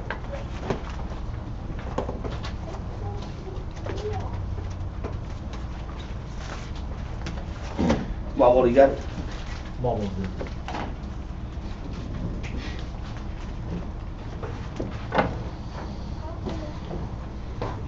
Jeremiah chapter 1, verse 10 reads, See, I have set this day, set thee over the nations and over the kingdoms. This is the Most High telling Jeremiah. Go ahead. To root out. He says, I got to use Jeremiah as a prophet to do what? To root out. So Jeremiah's job was to go to the nations, go to the kings to do what? To root out. And then what? And to pull down. To pull down what? What was he going to pull? What was he going to root out and pull down? Their strongholds. Not just strongholds. Idol worship. Their ways of worship. Sacrifice their blood. Right, their altars, their ways of worship, their sacrifices, their belief systems, their traditions, their cultures, their so-called religious holidays, the different deities that were served at the time. Everything we got from the Gentiles. Everything that we picked up along the way coming out of Egypt. He sent Jeremiah the prophet to do what? To root out. What else? And to pull down. Go ahead. And to destroy. And to destroy. After you root out, pull down, and destroy, then you can do what? Read. And to throw down. Throw down, then go ahead. To build. Go ahead. And to plant. So you have to recreate a whole new system of belief, even when it comes to everything that we do. That means that all the other influences of the other nations got to be rooted out, pulled out, thrown down, destroyed before you can build and plant.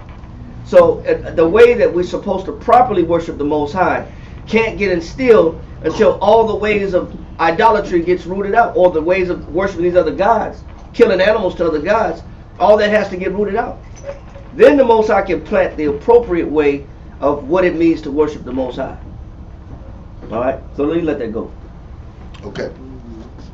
So now we're in we're back at the BKC, which is the Bible. I'm sorry, this is the Matthew Henry, Salakia. Matthew Henry, page 130. While the Israelites kept their integrity, they had a tender and very tender and very jealous regard to this law, as appeared by their zeal against the altar, which was erected by the 2 tribes and a half. Now that angle goes all the way down in damn Joshua, which they would by no means have left standing if they had not been satisfied that it was never designed. I'm gonna scratch it. That's not needed. That's not needed for now. What we're gonna do now is go to Deuteronomy. We'll go to Deuteronomy. I don't want that part. That wasn't getting me nowhere. That's taking us too far and it gets confusing. So Deuteronomy 12, verse 1 through 32. You said Deuteronomy chapter 1? 12, Okay. verse 1 through 32. Okay. Deuteronomy 12th chapter, verses 1 through 32. So once again, just to recap, Leviticus 11 explained that we were supposed to sacrifice, or all animals that got killed had to be done in the tabernacle. 17. 17. Yeah, 17, I'm sorry. Leviticus 17, verse 1 through 11, that was the whole point. All animals had to get filled to the tabernacle, whether you was eating dinner or making a sacrifice. Okay, to eliminate the blood worship and the negativity that could happen from idolatry. So now we're in Deuteronomy chapter 12, verse 1 through 32. Deuteronomy. So in essence, this is an update. We're going to see, don't forget, because what's Deuteronomy about? Deuteronomy is like, don't forget, Deuteronomy is done within a 30-day span of time. Deuteronomy is not this long, drawn-out period of time. This is a month before Moses dies. This is a recap of what Israel's about to face, a recap of how to operate and conduct yourself before you go into your new land. That's all this is. It was 30 days. It was not a long period. Numbers is where the time happened, but Deuteronomy, this is the end, and this is Moses going back over everything that's got to that's got to happen before they go cross over. So it's a recap. So this is a recap. So now let's do this, and let me see. And the class we're talking about, New Blood came in. The topic we're talking about is the high places, the different places that were worshipped. That in ancient times and antiquity times, well, pre-antiquity, really old, Israel normally, all nations, all mankind would go to the mountains to worship their God. And then the Father, they will commit their altars and do all of those sacrifices in the high places. They built their altars in the high places. Then guess what? Most High had Israel. We got out of Egypt. And Egypt was full of demon worship, dealing with what?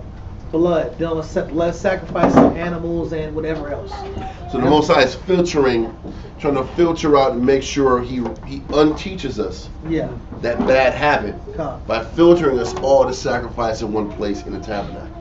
Now we're in Deuteronomy. We're about to sit back here and cross over and fight the Canaanites.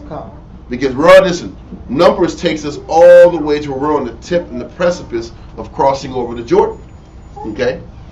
So now we're going to go over what Moses has got to say about that. So give me verse 1. Deuteronomy 12, verse 1. Deuteronomy chapter 12 and verse 1 reads, "These are the statutes and judgments which ye shall observe to do in the land, which the Lord power of thy fathers giveth thee to possess it. All the days that ye live upon the earth, ye shall utterly destroy all the places wherein the nations which ye shall possess serve their powers." We gotta do what? Serve their power. We gotta do what? Utterly destroy all the places. Okay. Utterly destroy all the places wherein the nations destroy their worship places where they worship. Why do you tell your child not to deal with certain people? Because they believe You don't want those habits on your child. So when you go to the worship places, destroy their worship places. I don't want these customs, these gods, these ideas in your head. Keep reading. Ye shall utterly destroy all the places wherein the nations which ye shall possess serve their power. Conquer this nation and destroy their religion. Read. Upon the high mountain. So listen, the nations had their belief systems and they served gods in the high places. So you just go, when you go to these places to conquer, destroy the groves. No, not the groves. Destroy the high places, the altars in the high places. Read on. And upon the hills, Which is still a high place. Read on. and under every green tree. Under every green tree. That's where the groves were. That was where the Astarte worship was. So destroy the groves on the lower level plains. Destroy the altars in the high places, which was for idolatry also. Read on. Verse 3.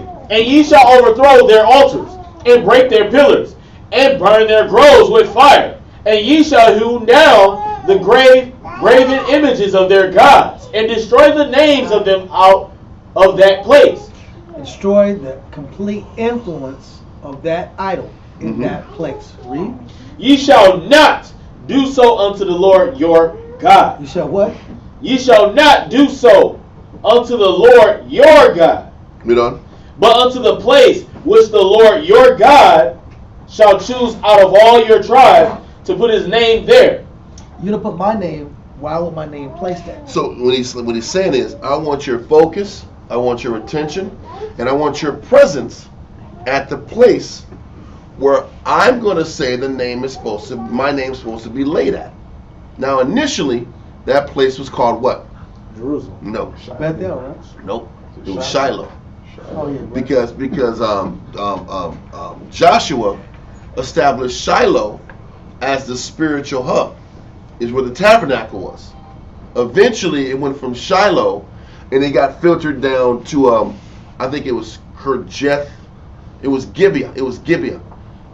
So the ark was in Shiloh, and then it got taken, if I'm not mistaken, by the Philistines, and then it ended up working its way back up to Kirjath Barnea, and then it ended up going to Gibeah. Gibeah, which is in the country and land of the Benjamites. But it was initially, the tabernacle was in Shiloh, and all the mistakes and sins, we ended up having the ark in the land of Benjamin. And then from there, David brought it back up to Jerusalem. And then the temple was eventually made down the line. We've also during the time of Eli. Eli, and that was from Shiloh and went to Philistine land. And then it was shipped to the 5 different cities, and they all had the plagues. Yeah. Then they put it on the cart, the ox cart. It went to a small town. Then the person who took it got blessed. He got moved up a little further up in a larger city in the Benjamin land. Point is, and I believe it's Gibeah. I got to double check that. Point is, verse 5 again, read it. Done. But unto the place which the Lord your power shall choose out of all your tribes to put his name there, even unto his habitation shall ye seek, and thither thou shalt come. So what he's saying is, I want you to destroy the altars of the nation, but I want you to sit back here, and when it comes to me, where I establish my place of habitation, where I establish my tabernacle, or eventually my temple, that's where I want you to sit back here and occupy your time at. Read on. Come, verse 6. You shouldn't be reading all this. You read some now. Read verse 6. You've read a whole lot so far. Let's slow the minute.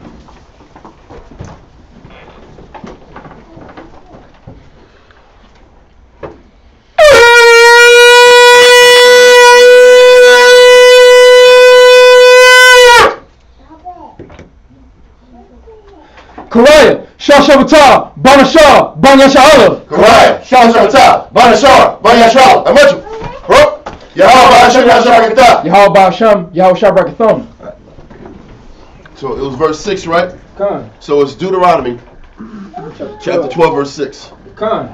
And he said also destroy their names too. So when you look at higher education, you look at college education, all they're teaching you is the philosophy of the pagans. Mm-hmm. They're teaching you Greek mythology, Roman mythology, and they call that upper education or higher education. Higher? Yeah, higher education. So when the Most High said even their names are supposed to be destroyed and rooted out. And another thing, the Greek mythology was stolen from the damn Egyptians and Babylonians anyway. Yep. And they called it Greek.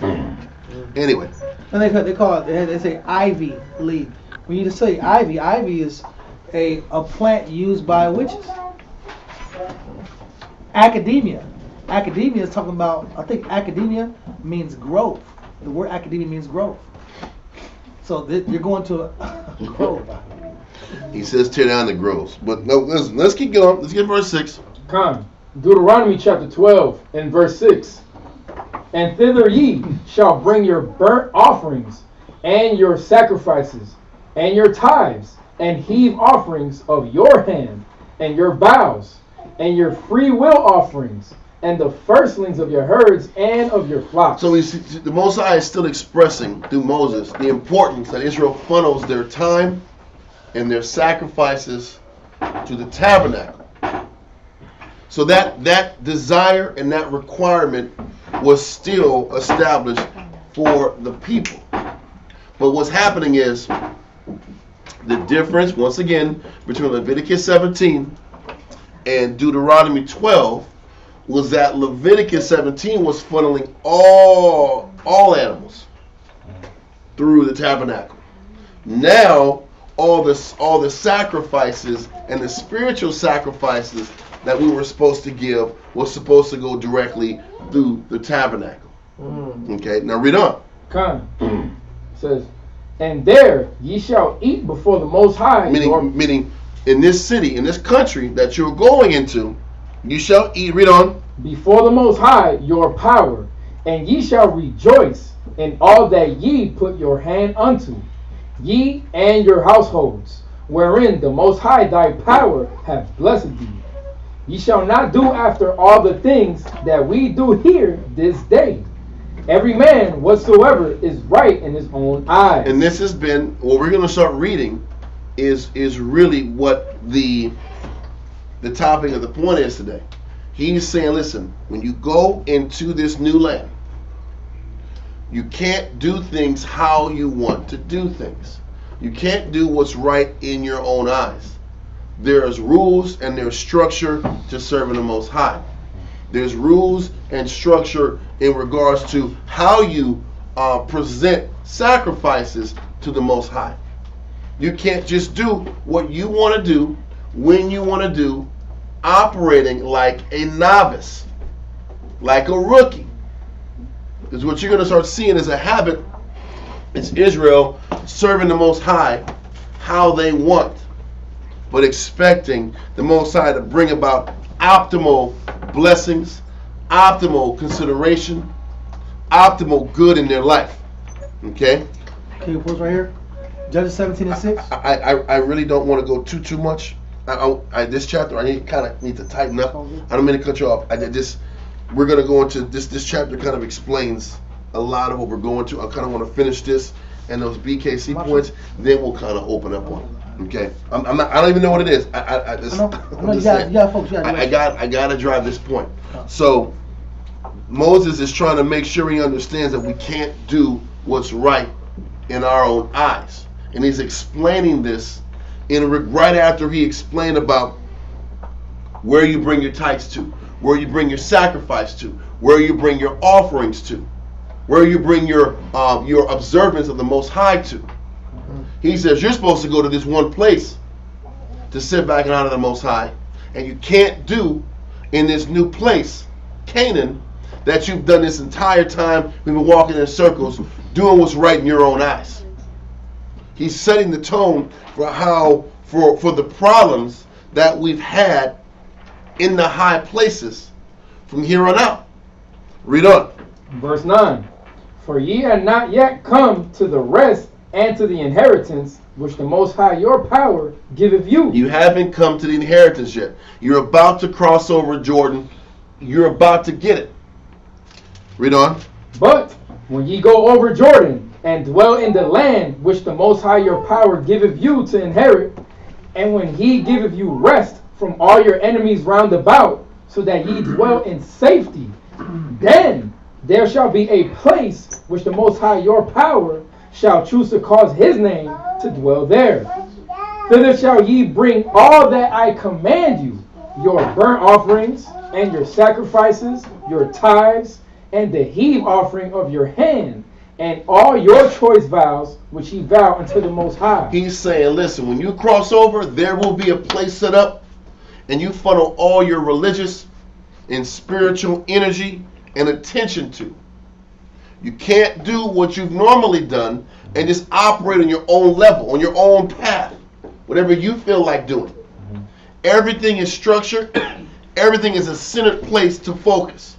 Read on. Verse 12. And ye shall rejoice before the Most High your power, ye and your sons and your daughters and your men servants and your maid servants and the Levite that is within your gates, for as much as he have no part nor inheritance with you. Take heed to thyself that thou offer not thy burnt offerings in every place that thou seest. He's telling you. He says, take heed to thyself that thou offer not thy burnt offerings in every place that thou seest. This is foreshadowing at its best. He's telling you that even when we get to our land of Canaan, we're going to want to sacrifice our burnt offerings where the hell we want to sacrifice our burnt offerings at. We're going to want to serve the Most High the way we feel like serving the Most High. This is the root and the essence of what the high places are about. The high places start off with the intention to serve the Most High in these high places without the supervision, guidance, and leadership of the who? Of the priest. That's what the high places start off with. When you start to read all throughout Kings, Chronicles, you start seeing a different level of rebellion. Meaning, serving the Most High in high places in the southern kingdom of Judah was one thing. But then you see how it escalated in the northern kingdom.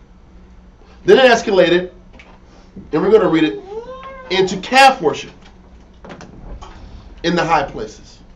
Then it jumped from calf worship to Baal worship and Astarte worship. And as we kept doubling down on worshiping Zidonian gods, Babylonian gods, Philistine gods, this is when the Most High started to sit back and ramping up our decay, ramping up our capturing and our destruction. But it starts with what? Sin. Listen, most people just don't wake up and do extreme sins. You wake up and you start gradually deviating. Mm-hmm. We didn't start just sitting back here serving Baal. Even if you read all throughout Kings and Chronicles, we didn't start serving Baal. We didn't start off doing that. Right. We started off worshiping idols. Let me take that back. We started off desiring to worship the Most High in high places. Why do you think in Deuteronomy 12 he's saying, listen, there's going to be a place I want you to go when you get out there. Do not serve other or kill other animals in any other place but the place I tell you. Yes, because that's where the break-off kicks in. Mm-hmm. That's where the high places originate at. When it was sin or negative to go to high places. Does that make sense? It's perfect sense. The two verses that come to mind: give the water no passage, little leaven, leaveneth the whole lump. The Most High knows the potential. The potential to deviate gets worse. That's the point. All right. If I'm my own priest in my own damn house, I can start doing what the hell I want to do. Domino effect, one thing eventually. Then it jumps into killing animals in the name of the Most High. So then it goes into killing animals in the name of whatever the hell I want to do. Just nip it at the bud. And that's like, stop. I don't want you being the individual that you want to be. God. Stop being the individual. What do you think's happening with Israel now? Everybody's the priest. Am I right or wrong? Everybody's their own internet priest. Everybody that opened up an internet channel is their own priest. You know how many Israelite little branch offs there are? Everybody's their little priest. Everybody got their own high place. Yeah. This is what Moses is trying to nip in the bud early. That individualistic pursuit, without having to adhere to the priest, is how the idolatry starts. So this is why he said, listen, man, when you cross over, you kill all the other idols, you destroy all the people, you break down all the idols in the high places and in the groves. Then there's going to be a place where you only go to sacrifice in my name. This is the only place to do it. Now, you're going to read later, he says, yes, you can kill animals for eating and to sustain yourself, but when you're going to go sacrifice, you still got to go to that place. That's where the tweak goes from Leviticus 17 to Deuteronomy 12. Leviticus 17 is, all killing animals is going here, my dude. You can't kill a damn whatever unless it's here. But when we get to Deuteronomy, it's like, you can kill your animals to eat and sustain yourself. But when it comes to sacrifice, get your butt down to the temple or the tabernacle at this time. You got a hand up? Yeah, so then I guess if it was a law to go to the tabernacle to actually sacrifice, then why were the kings I guess they did right, which was in the sight of the Lord? That's what the scriptures said. They individually were in order. Okay, so but they didn't enforce the eliminating of the high place on the people. Okay. And then the reality is, to being the king, we're responsible for the spirits of the people around us. More than just yourself. And if you had the power to be the king, don't use that power just to accrue wealth and take advantage of people. If you're going to sit back and flex, at least flex to save their lives. Establish royal decrees to eliminate the high places to protect them. Because when you give our people options, they take it. Listen, well, there's a verse in Timothy where it says, I think it's 2 Timothy or 1st, where it says, teaching them that oppose themselves. I need that verse. Yeah. I think it's 2 Timothy. Yeah. 2:13 or something like that. Yep. I think it's 24. But I don't know. It's there. It's there somewhere. 2 Timothy 2:25. 2:25. Come. Read that. Come. 2 Timothy chapter 2 and verse 25. In meekness, instructing those that oppose We're themselves. supposed to instruct people that oppose themselves. We oppose listen, who's our worst enemy? Our own Us. We oppose ourselves. Yeah, and that's after the nations are eliminated. Then the next opponent is us, is you. Once the nations are no longer an influence, the major influence is your opinion. Mm-hmm. Yep. And that's like Mike Tyson punch out, man. That's defeating Mike Tyson when you fight yourself. Right. Because all you gotta do is turn, hit. Yeah. Turn, pop, pop. Yeah. The problem is he sits back here like this. You don't know where he's gonna go. You're out. The point. What am I trying to say?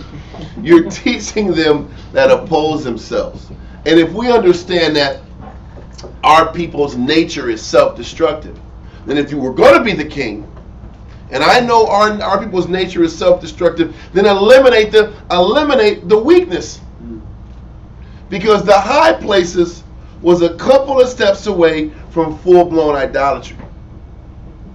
The individualism is 1 or 2 steps away from further separation from the Heavenly Father. This is what's being expressed in Deuteronomy. Yes? No different than alcohol. You go to certain states, and they have a Sunday, there's no alcohol. There's no alcohol on Sunday. Midwest, the Bible Belt states. They have a cutoff time. Cali is always I thought that was like the whole country, bro. I don't travel outside Texas too often. Yeah, Bible Belt. I said that's the whole country. Like the whole country ain't no alcohol on Sunday, and at a certain time of night, you gotta get there before a certain time because they cut it off. Not in Cali, bro. And alcohol is only in certain liquor is for the liquor stores. Mm-hmm. Then I'll go to different states. I'm like, there's liquor in Walgreens, there's liquor in Walmart, there's liquor in gas, there's liquor everywhere you go. But you also see in those places where the liquor stores are, there's these bulletproof shields to protect them. Yeah. Because that's a real damn thing too. Yeah. Because they will sip, and when that liquor's flowing, it's 2 a.m. Shoot, whatever happens. They want more, and then you look up, and then on Sunday, liquor's on Sunday. Now, we can get liquor right now. It's a weird dynamic, the accessibility of it. So, the Most High is the same exact practice with Israel. Listen, I gotta limit your access to this idea of you being your own guru. You're gonna sit here and worship where you want to worship, and you're gonna feel good because you want to get your spiritual high today. So I'm gonna do it today. And then without proper training. Yeah. What is the value of the Levitical priesthood? Yeah. It was the training. They were trained and developed to do the job that you say you want to do. Where are we at in Deuteronomy 12 and 13 again? Read that again. Deuteronomy chapter 12 and verse 13. Take heed to thyself that thou offer not thy burnt offerings in every place that thou seest. This is where the high places started going left. We started wanting to burn offerings to the Most High on our own, even though there was set up places for us to do it. So this is what was happening when they said, listen, these kings were good, but the high places were never torn down. They were never addressed. You know what was never addressed with Israel? Our individualism. Why in the hell can't you get off your ass and go to Jerusalem to offer? Why do you got to sit back here and go to a high place? You know what the poor people used to do? They would just go on their rooftops. The rooftops were flat. They would sit back here and offer to the Most High, burn offerings to the Most High on their rooftops or whatever high place you can find. So what is it showing? Where certain of the people were going to the altar or the temple on a daily basis to sacrifice, others were just at their crib. This is where the problem was. I'm being spiritual at home. I'm being spiritual. What do you think is happening now?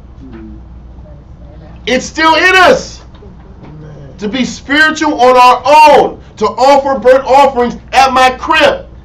Why do I gotta go to the temple to do this?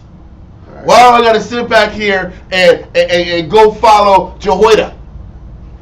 Let me just do it in my crib. Let me go to my own high place and do it. And establish my connection with the Most High. In my barbecue pit. This is the high place. Right. It was the individualistic Israelite that didn't think they had to be in order with any teacher or priest. Why do I gotta lock into the priesthood? I can just do things on my own. I saw him do it a couple times. Yeah. They filleted this. Because if you think it was some carnal ass Israelite, oh, he cut the meat here. I know how to cut my animal. He cut the animal here. He gutted him. He cut the insides, the entrails got burnt up. I can do that. Israel does that all the time. Oh, he's teaching that breakdown. I can teach that breakdown. Let me get a couple breakdowns and do it on my own. It's the same spirit. Don't you see it? Let me sit back and set my shortcuts up without having to lock in and be in order. Is that?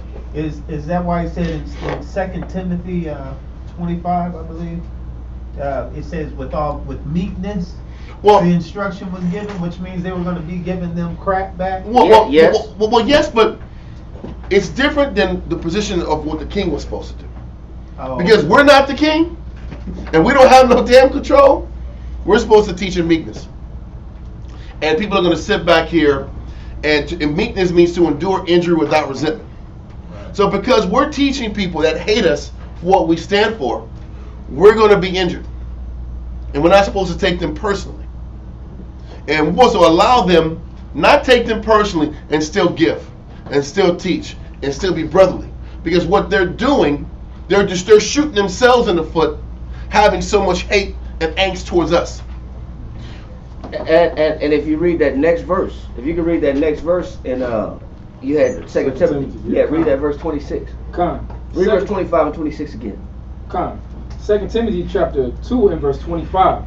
In meekness, instructing those that oppose themselves. So how do I oppose myself? Because I want to be an individual, and I want to serve the Most High the way I want to serve the Most High. Well, what do you call that, my friend? Read on.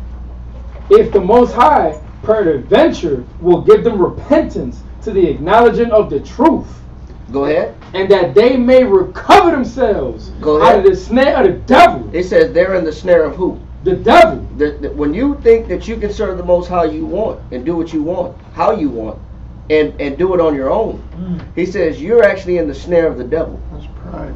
Because that's pride. How do you know that's true? Go to Matthew chapter 4, verse 10.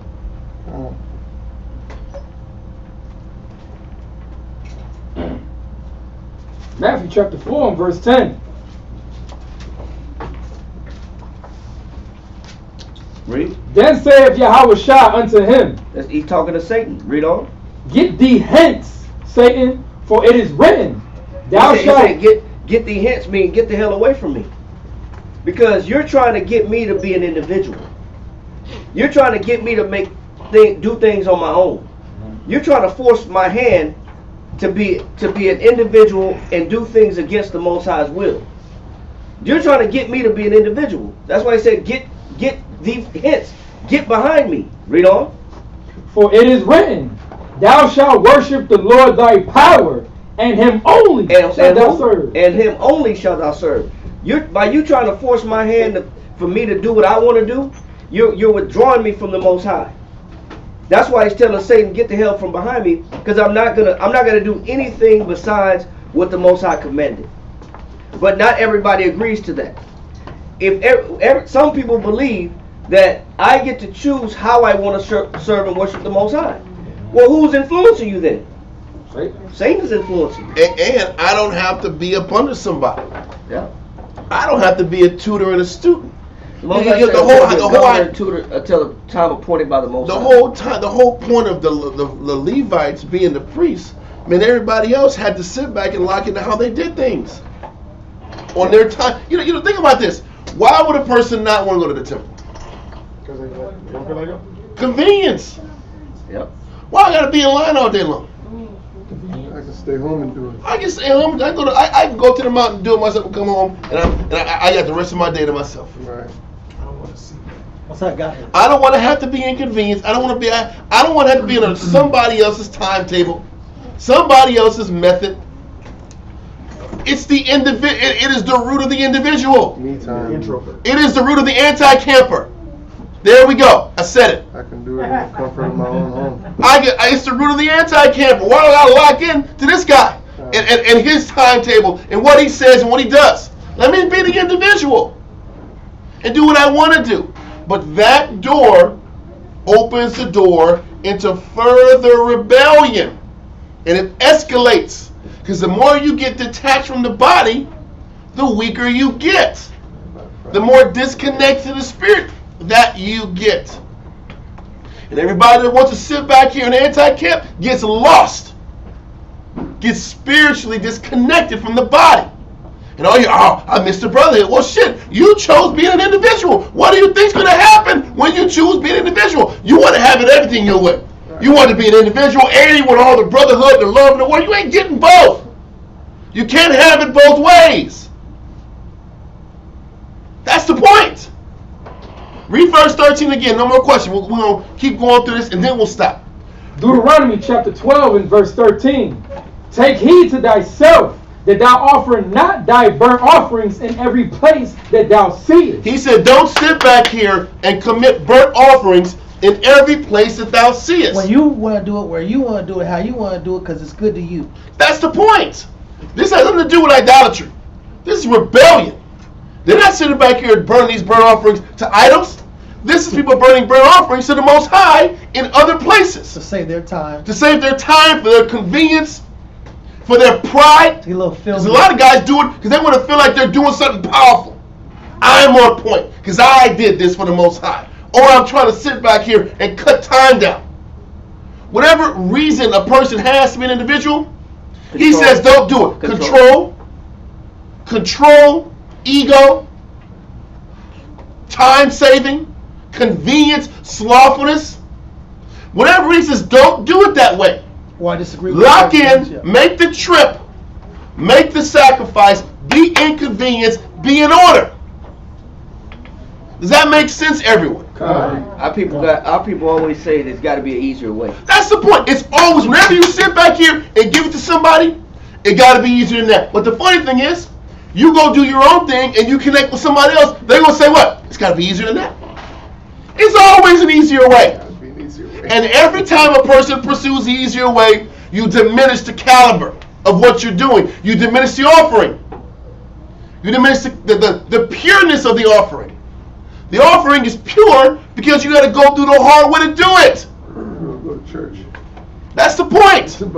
If you sit back here and let people do it, this will be a church. If you let Israelites sit back here and keep choosing and picking what they want, this will be church. You meet once a week.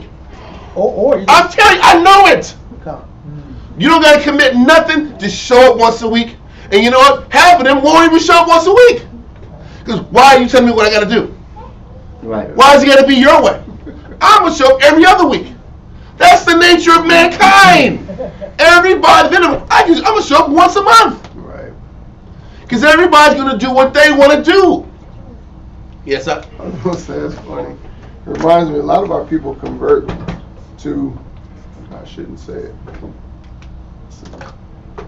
because it takes less time. God. Super Bowl or Sunday football. Yeah. The game is on. I go to this church, I don't miss the game. Is that? I go to this church, they're in there for 3-4 hours, like, hey, the game is on. Yeah. Exactly. There's a comedian. Or you'll sit back here, go to the early session. You go to the early class, you can get out by 12. Yeah. However you want to play it. Yeah. We do it in the church. We do it in the camp. It's about convenience. We do it in the school. Yeah. Why does it got to be your way? Exactly. This is the answer to the question. Because everybody's supposed to be in order and lock in to the leadership Most High established to follow. This is why we don't just let anybody just come up here just because they want to come up. Because all of us have to be vetted to be justified to even be here. That's the point. Read verse 13 again. Con, Deuteronomy chapter 12 and verse 13. Take heed to thyself that thou offer not thy burnt offerings in every place that thou seest. This is why there's a school that has to be the school is in your heart. No, wrong answer. The school is wherever you want to be. That's bullshit. That's not what the damn Bible says. There's got to be a place where you sit back here and commit. I know that because I have too. They use the verse, you know the verse they use. The Most High dwelleth not in temple. Okay, cool, thanks, yes. And it also means, so we're going to go to school every damn day to sit back and learn. My house. Get out of here, right? That's crap. All that's malarkey, right? There's got to be a place. You know what's crazy thing is, the Most High isn't in the temples. He told David that in Samuel. He said, I'm not going to be there, but my name will be there. Because y'all need it more than me. David, I'm going to do this for you, and this is going to be your house in minutes. I don't need no damn house. Y'all need the house. You need the stability, not me. That's what that means. Your ass needs to get Jesus. Y'all need Jesus. I don't need Jesus. This is what the Most High is saying. You guys need normalcy. You need routine.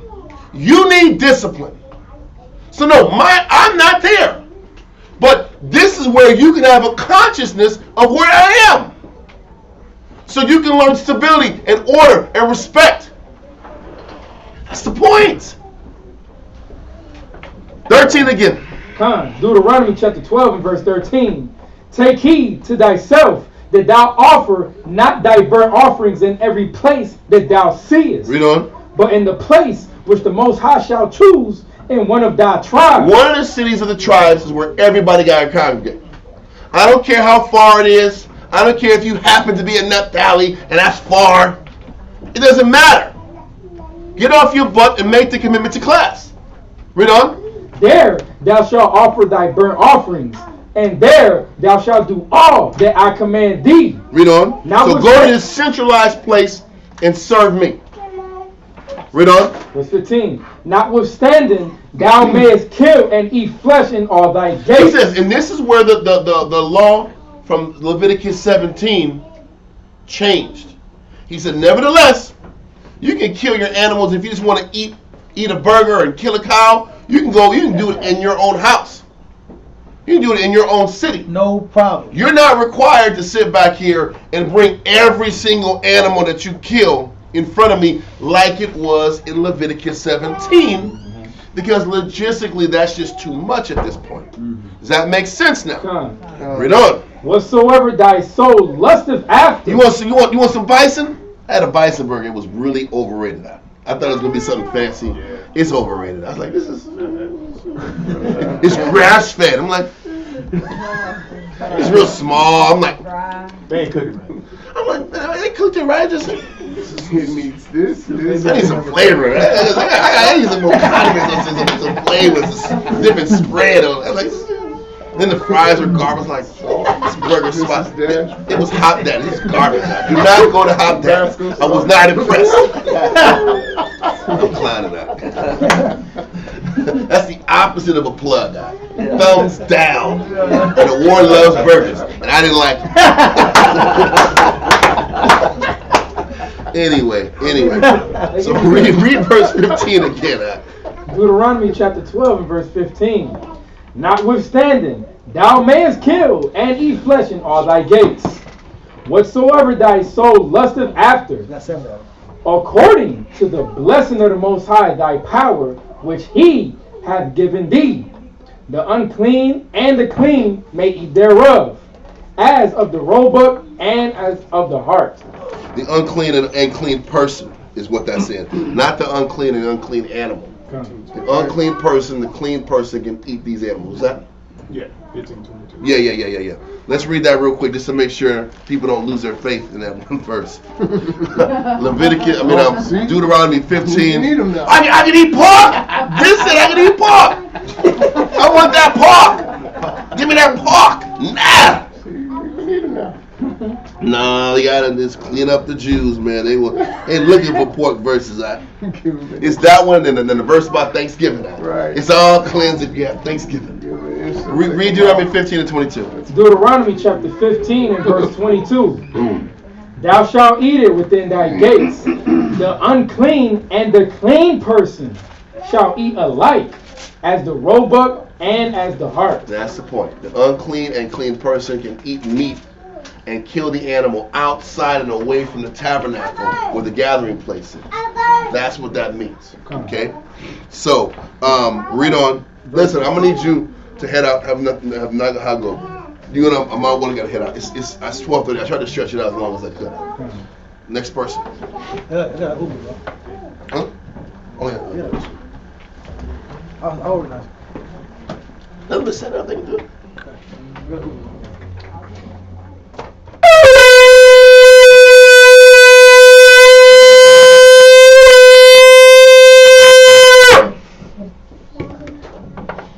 Nagaha, Shah Shabbatah, Ban Shemaywan, Ban Yasha Allah. Nagaha, Shah Shabbatah, Ban Shemaywan, Ban Yasha Allah. I'm much, bro. Yahweh Hashem Yahshua Brakatah. Yahweh Hashem Yahshua Brakatah. Yeah, hot pressing your chest, boy. Mountain on you. Oh man, that was funny. Okay. Deuteronomy 12 and 16, man.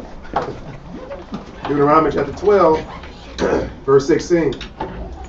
Only ye shall not eat the blood. He keeps saying, listen, I'm giving you this freedom.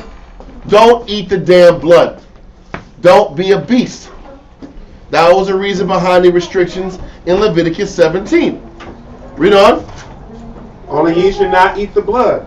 Ye shall pour it upon the earth as water. There you go. Read on. Thou mayest not eat within thy gates the type of thy corn, or of thy wine, or of thy oil, or the firstlings of thy herds, or of thy flock, nor any of thy vows which thou vowest, nor thy free will offerings, or heave offering of thine hand. Listen to verse 17. Thou mayest not eat within thy gate the tithe of thy corn, or of thy wine, or of thy oil, or the firstling of the herds, of thy herds, or of thy flock, nor any of thy vows which thou vowest, nor thy free will offerings, nor or heave offering of thy hand. Why and how would a person eat their own tithe offerings and oil offerings and wine offerings? Because they want to take it to the priest. That's the point. Because they committed a ceremony outside of the tabernacle. And instead of sitting back here and giving this portion to the priest, they kept it for themselves because they inserted themselves as the priest. So this was a verse to say, stop inserting yourself as the priest. Because that animal, any religious rites, it's got to go back to the tabernacle. Stop inserting yourself as the priest. This is another, when you read these kind of chapters, he uses mostly these different instances to explain the same point. He said in verse 13, no burnt offerings outside of the tabernacle. Now he's saying, okay, I'm a catcher. In all these, all the offerings that go to the priest, don't consume them. Bring them to the tabernacle. But everybody, all these men and all these Israelites that want to be the individual, they're taking on the position as head priest of their house. So now I am the tithes. I am the free will offering. I get the wine. I get the extra piece of chicken that was supposed to go to the priest. I get the extra hump and leg. That's mine. I earn that. Everyone to see it go. I know. It's also. I want to be selfish and can keep all of the excess to myself. There's greed there too. There's greed. There's selfishness. According to them, that's good economics. We're just that's being wisdom. efficient. I'm just being wise. Come. Because I'm being wise. You gotta use wisdom, brother. Oh, you mean selfishness? Because that's another word for wisdom in Israel's twisted mind. That's not you gotta wisdom. be wise. That's not wisdom, man. I mean, because that means I gotta be selfless. I gotta get things up. I gotta lose. You see it? I hope you see it, man. I'll say the inconvenience itself is a measure of your willingness to adapt. Yes, and serve the Most High. Because this is how the Most High ordained us to go through. Your dedication. Oh, it's not about man. It's not about man. Well, Most High said, lock into the system that man that He set up that men have to follow. It's not about man. My ass. It is. Because the Most High set up men that people had to be up under to follow. And based on if they chose to follow or not, determine their respect to the Most High. People don't read the Bible, but they talk a whole bunch of jazz like they know something. Like they've been here for a few years, they know what the hell they're talking about. They don't know nothing. It's the truth. Everybody got some wisdom. It's about that wisdom. That wisdom. They don't even know. They don't even read the Bible. Enough to know what the wisdom is. Verse 18, man. It's crazy, man. This is popping. If for those of us that have been in the Israelite world long enough, if this don't pop, I don't know what the hell to tell you. Read on. Deuteronomy 12 and 18. But thou must eat them before the Most High thy power. You got to eat these sacrifices before the Most High at the tabernacle. Stop being the individual. Your offerings go to the priest. The offerings, the other portion of the animal, go to you. You eat it there. Which means there's nothing ceremonial that you're supposed to do in the comfort of your own home. Everything ceremonial, sacrificial, was supposed to be at the tabernacle. Make the commitment. Read on. But thou must eat them before the Most High thy power. And before the Most High was at the tabernacle. That was where the Most High was at. Where his eyes were fixated at. Where his focus was fixated at. Read on. And the requirement of the Most High. That's the point. Stop being the individual and lock in to where, not just, because everyone was, I love the Most High in my heart. Then prove it. Where are you at every day? Where man's treasure is his heart. That's the point. Where's your presence? If your presence ain't here, no, that most of my heart stuff is lame. Read on. But thou must eat them before the Most High thy power. Excuse me. Deuteronomy 12, verse 18. My goodness, man. In the place which the Most High thy power shall choose, thou and thy son, and thy daughter, and thy manservant, and thy maidservant, and the Levite that is within thy gates. And thou shalt rejoice before the Most High thy power in all that thou puttest thy hands to. Take heed. What is that also saying? You're supposed to rejoice in all that puttest your hands to. What's kind of joy? We were supposed to find joy in staying in order. We were supposed to find joy doing things the right way. What was the reason behind men serving the Most High in their high places? So that they could find joy in their own way. No, they were disgruntled. Yes. They were disgruntled by doing things where the Most High set out for them to do it. They were disgruntled. So they took their disgruntled gripes and frustrations to justify why they were going to be the individual. He's saying you were supposed to find joy in just staying in order. You were supposed to rejoice in your offering to the Most High. You were supposed to rejoice. We were supposed to rejoice in our service for the work. It had nothing to do with the individual person that you might have a gripe with, you might have an issue with. It wasn't about the individual person. It was about finding peace in the service. But you know what the problem is? That ain't enough for people. Having peace in the sacrifice and knowing the Most High is pleased is not enough. Men want recognition. Men want praise. Men want to be looked upon like they're doing something. And because of it, their lack of getting confirmation, doing it the Most High's way, fuels them to do it their way. It fuels them to go to their own high places, their own mountaintop, their own hill, or their rooftop, and send prayers up and kill animals in the name of the Most High. You become Martin Luther King now. Now you met Martin Luther King. Now you got a dream. Yep. Yeah. You can't get a pat on the back. That's the point. Because the question is, why is a person not happy and rejoicing in doing these works? You'll pat yourself on the back. Because men want something else out the deal. It ain't about just serving the Most High. They want recognition. They want respect. I'm smart. Acknowledgement. I'm Fredo stuff. I'm smart too. I can do good things. Like you really could not. Mo Green was slapping his face out and pushing him around out. This guy didn't have it out. He didn't. Mo Green was embarrassing this guy out. Anyway, for those who know Godfather, you know that. Smacking him up. He was smacking him up, right? But this guy thought he was the big timer, right? He choked when his dad needed him to protect him. He's dropping guns and all scared, bro. It was multiple times he didn't come through when he needed to, right? Remember that? His pop got shot out because he was like, because he was nervous, huh?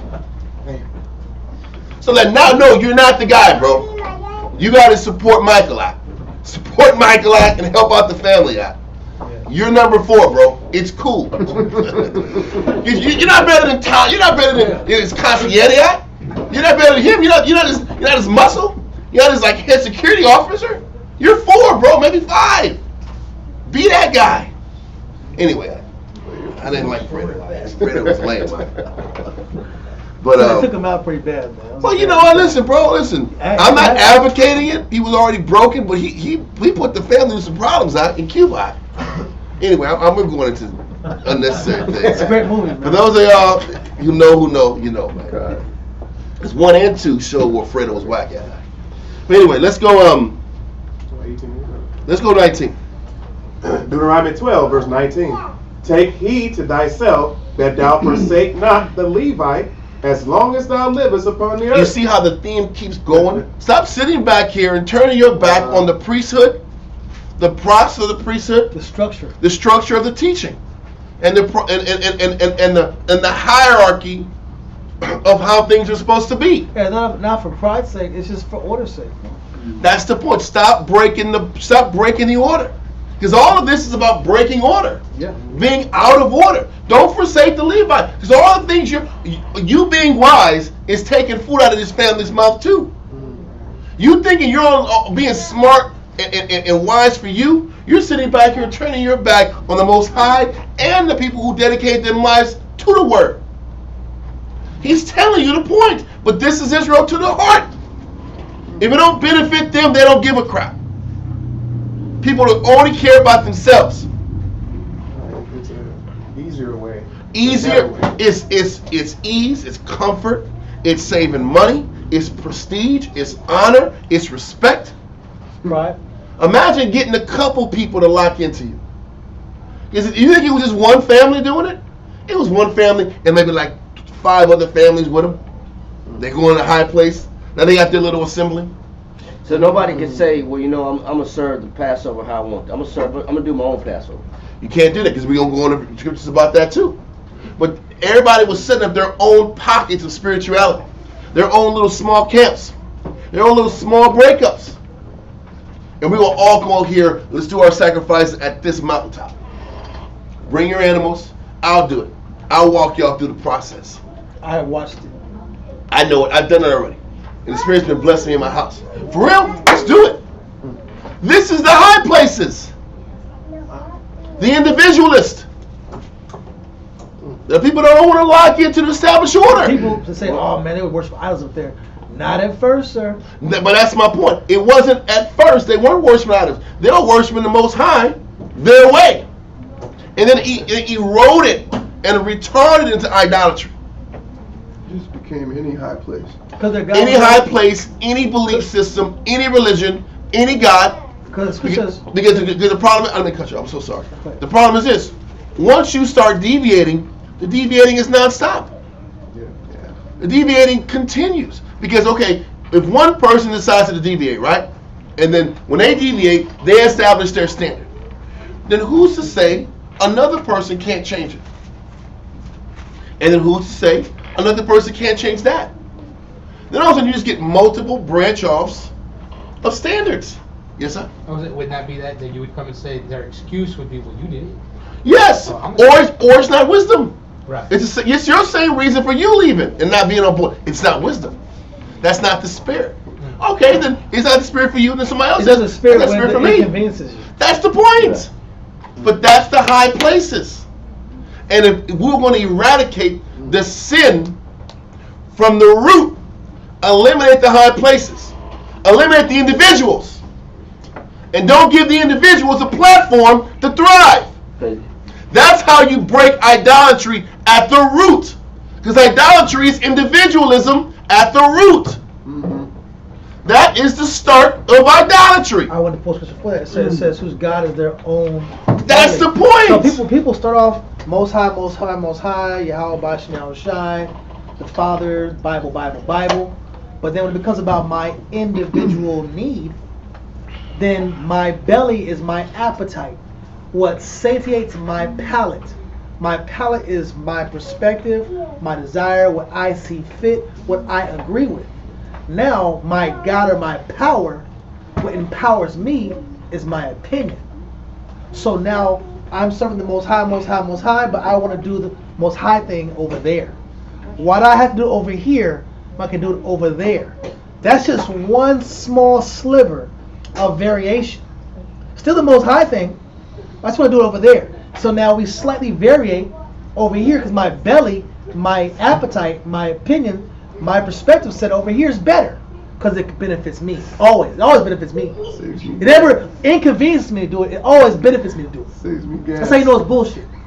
Then we go over here. Now we're doing the Most High, Most High, Most High thing. Give it 10 years. Yes. Give it 10 years with Israel. Listen, go. You can see the doctrine how it deviates. You can see the class caliber and how it deviates when men just sit back and detach themselves. And this deviates little by little. Little by little. It weakens. It weakens. The standard weakens. You look up and Israelites are on some crazy stuff now. Right? That wasn't how it used to be. That was just 20 years. 30 years. There's been a difference in doctrine. Imagine in 100 how crazy this would get. And how many more splinter groups will continue to grow and expand. Faith only based because of desire of freedom. I'm free in Christ. So because I'm free in Christ, I can do what the hell I want to do. What people don't want to accept is your freedom is different than your freedom. Your belly, freedom is your belly, your desire. Your interpretation of freedom might be one thing. Yours is another. Everybody has different freedom. I'm free to smoke. Yeah, there are guys that go to gatherings and are straight smoked out. Straight zooted, sitting here smoking and holding hands and meditating and saying Yahweh Bashem, Yahweh Shai. Yes, and wearing white. They're blending. I said it. I said it. Sorry. Because they're blending. They're blending. White for righteousness' sake. We're righteous. Yeah, we're white. You gotta wear Smoking white, pot, but we gotta smoke green. Right? You want to blend it because this. I feel at peace with the plant. With the spirit. The plant is giving me peace, and the Most High made it for a reason. Okay, then you blend that culture. Cause that's his belly. Somebody's gonna smoke something else. How about 10 years from now we're gonna smoke something else? How about fentanyl's better? Oh my God. How about opium's better? How about pure white? How about pure cocaine is better? Listen, I feel I have more energy when I won't be all tired like this. I get a little cocaine in me. I'm be teaching the bar. I got energy. This gets me closer to my God. 10 years later, listen, but it comes from a plant. The coca tree. What's within the coca tree and the marijuana tree? We're explaining extremes. If you just tuned in, we're just explaining the extremes that people will take over time, and this is what deviation takes us. But that goes that far just by changing location. And the scripture says iron sharpens iron. But if you remove yourself from the iron, how you gonna get sharpened? You're gonna get dull. You're gonna get weakened. Yes, I wanted to add, you might go into this, if so, stop me. Leviticus 23, the ceremonial laws, right? Okay. It starts off with the annual feast days, including the weekly Sabbath. It specifically says a holy convocation is one of the requirements. Yeah. And I had a definition on the convocation, because I think a lot of people may not be aware of what a convocation Go for it. is. Let's see what you got. So convocation, I didn't want to go to Leviticus 23, but we're all pretty much familiar with it. But convocation is the act of calling or assembling by summons. Yep. So that's one of our requirements. That's what we're supposed to do. That's what a lot of these individualists you're talking about are trying to get out of. For convenience sake. But this is the thing. They weren't going to any gatherings. Yeah. They weren't going to the gatherings of sacrificing the animals for the Most High. They weren't going to gatherings for anything. They weren't doing the job of coming together. They weren't doing it. And the kings were getting judged by the allowance of this culture. This we got sub the underbelly? Yeah, the underbelly. You always say that. You always say that. I know I say it in private. It's the same thing. Well, it's the underbelly. It just sounds funny to say it. It's the underbelly. It's a subculture. That's what I would say. Thank you. Thank you. I like underbelly. This subculture is not being challenged by the one who has the authority to deal with it and organize the nation. So if they're not fixing it, they're allowing it, and they're allowing the camp or the school or the nation to slowly erode, because eventually the individualism turns to more dramatic, extreme, individualistic choices that end up turning into idolatry. It only took Athaliah a short period of time of her ruling on earth, or in Jerusalem, to turn everybody into them worshiping Baal. A lot of people were worshiping Baal. Why? Because they were already doing individualistic stuff anyway.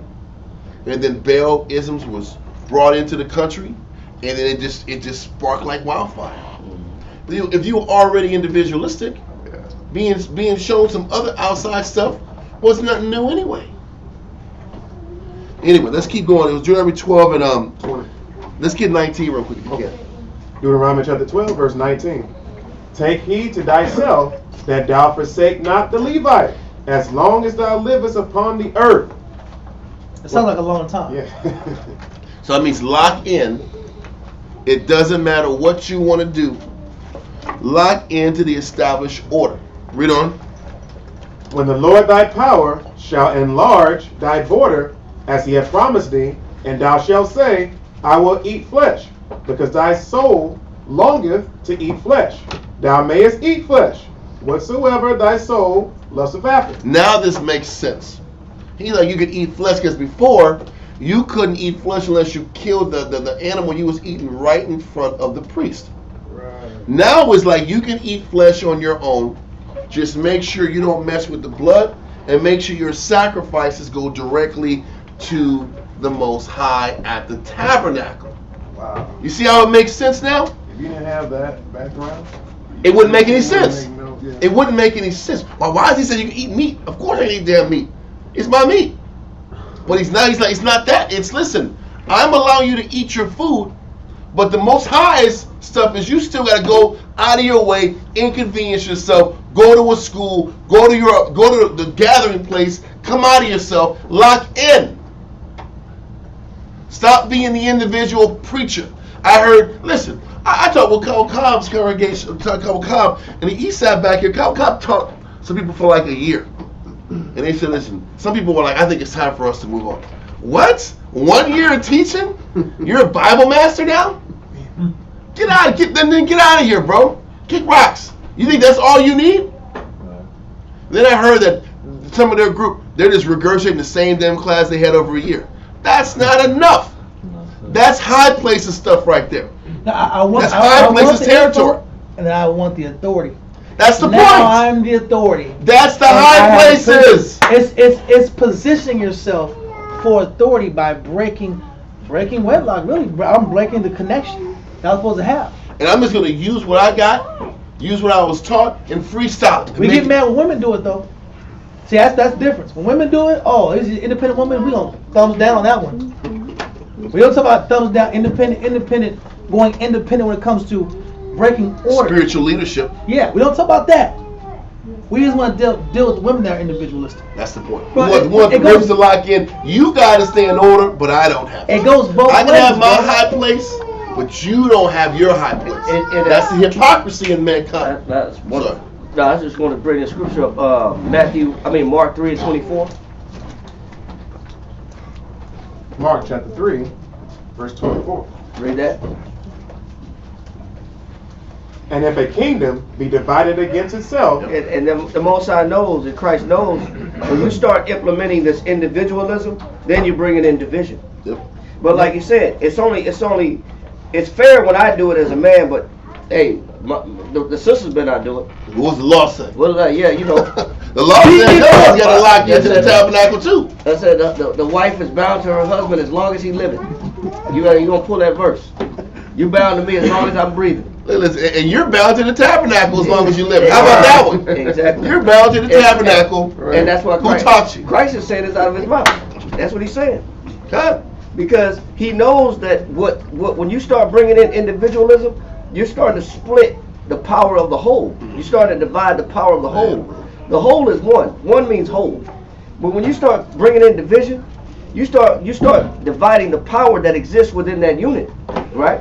Can you read that again? and if a kingdom be divided against itself, go ahead. That kingdom cannot stand. You said a kingdom, if you divide a kingdom, the kingdom will not stand. Read on. And if a house be divided against itself. Why do you think the Most High is choosing the location of the worship and of the place to do the sacrifice? He says because a house divided, read on. That house cannot stand. So whether it's a kingdom, whether it's a house, read on. And if Satan rise up against himself and be divided, he cannot stand. Even Satan cannot be divided and maintain power. So that's why the Most High is selecting the locations for Israel of how they're supposed to worship him, where and how. And to even go further on this point, Jeremiah chapter 32, read verse 30. Jeremiah chapter 32, and read verse 38. Jeremiah chapter 32, verse 38. And they shall be my people. Go ahead. And I will be their power. Go ahead. And I will give them one heart. If the Most High said, I'm gonna give Israel what? One heart. What does that mean? I'm gonna give Israel one mind. I'm gonna give Israel one mind. That means everybody's supposed to be in agreement. But see, this has to be a future prophecy. Yeah. Not a future prophecy. Yeah. That's not now. He's gonna put that in all this. He gonna make us one heart, just like he gonna put the law into our hearts. Yeah. Because it ain't gonna happen any other way unless the Most High just changes how we think. I'm sorry. I just really and there's no way it's not going to happen in our lifetime. Hopefully. When Christ comes back, yes. It might be a while. Yeah, that's what I'm saying. You know what I'm saying? Read on. And I will give them one heart. He said, I'm going to give them one heart, which is one mind. Read on. And one way. And if you didn't understand what one heart means, he said, I'm going to make it more clear. I'm going to give you what? One way. Great verse. I'm going to give you one way. Wow, bro. Man, you only got, there's only one mind, and there's only one way of doing things. That means you can't create your own way. And everybody wants to create their own way. Their own way. That word way in the Strong's means course of life or mode of operation. That means that you don't create your own course of life, especially when regarding sacrificing to the Most High and maintaining worship towards him. You can't create your own way. You can't create your own mode of action when you're serving the Most High in Christ. That's that individualism. Yes, sir. So what was that scripture? That was Jeremiah 32, 33 and 34. No, it's 32. 32 and 33. 38 and 39. Stop. There's a lot of this numbers Not coming in. individuals. That was individualistic. 39. This is Jeremiah 32, verse 38 and 39. Somebody said 33. It's 34. Hey, 38. 39. Stop it. I like 19. I got it right here. That's what I like.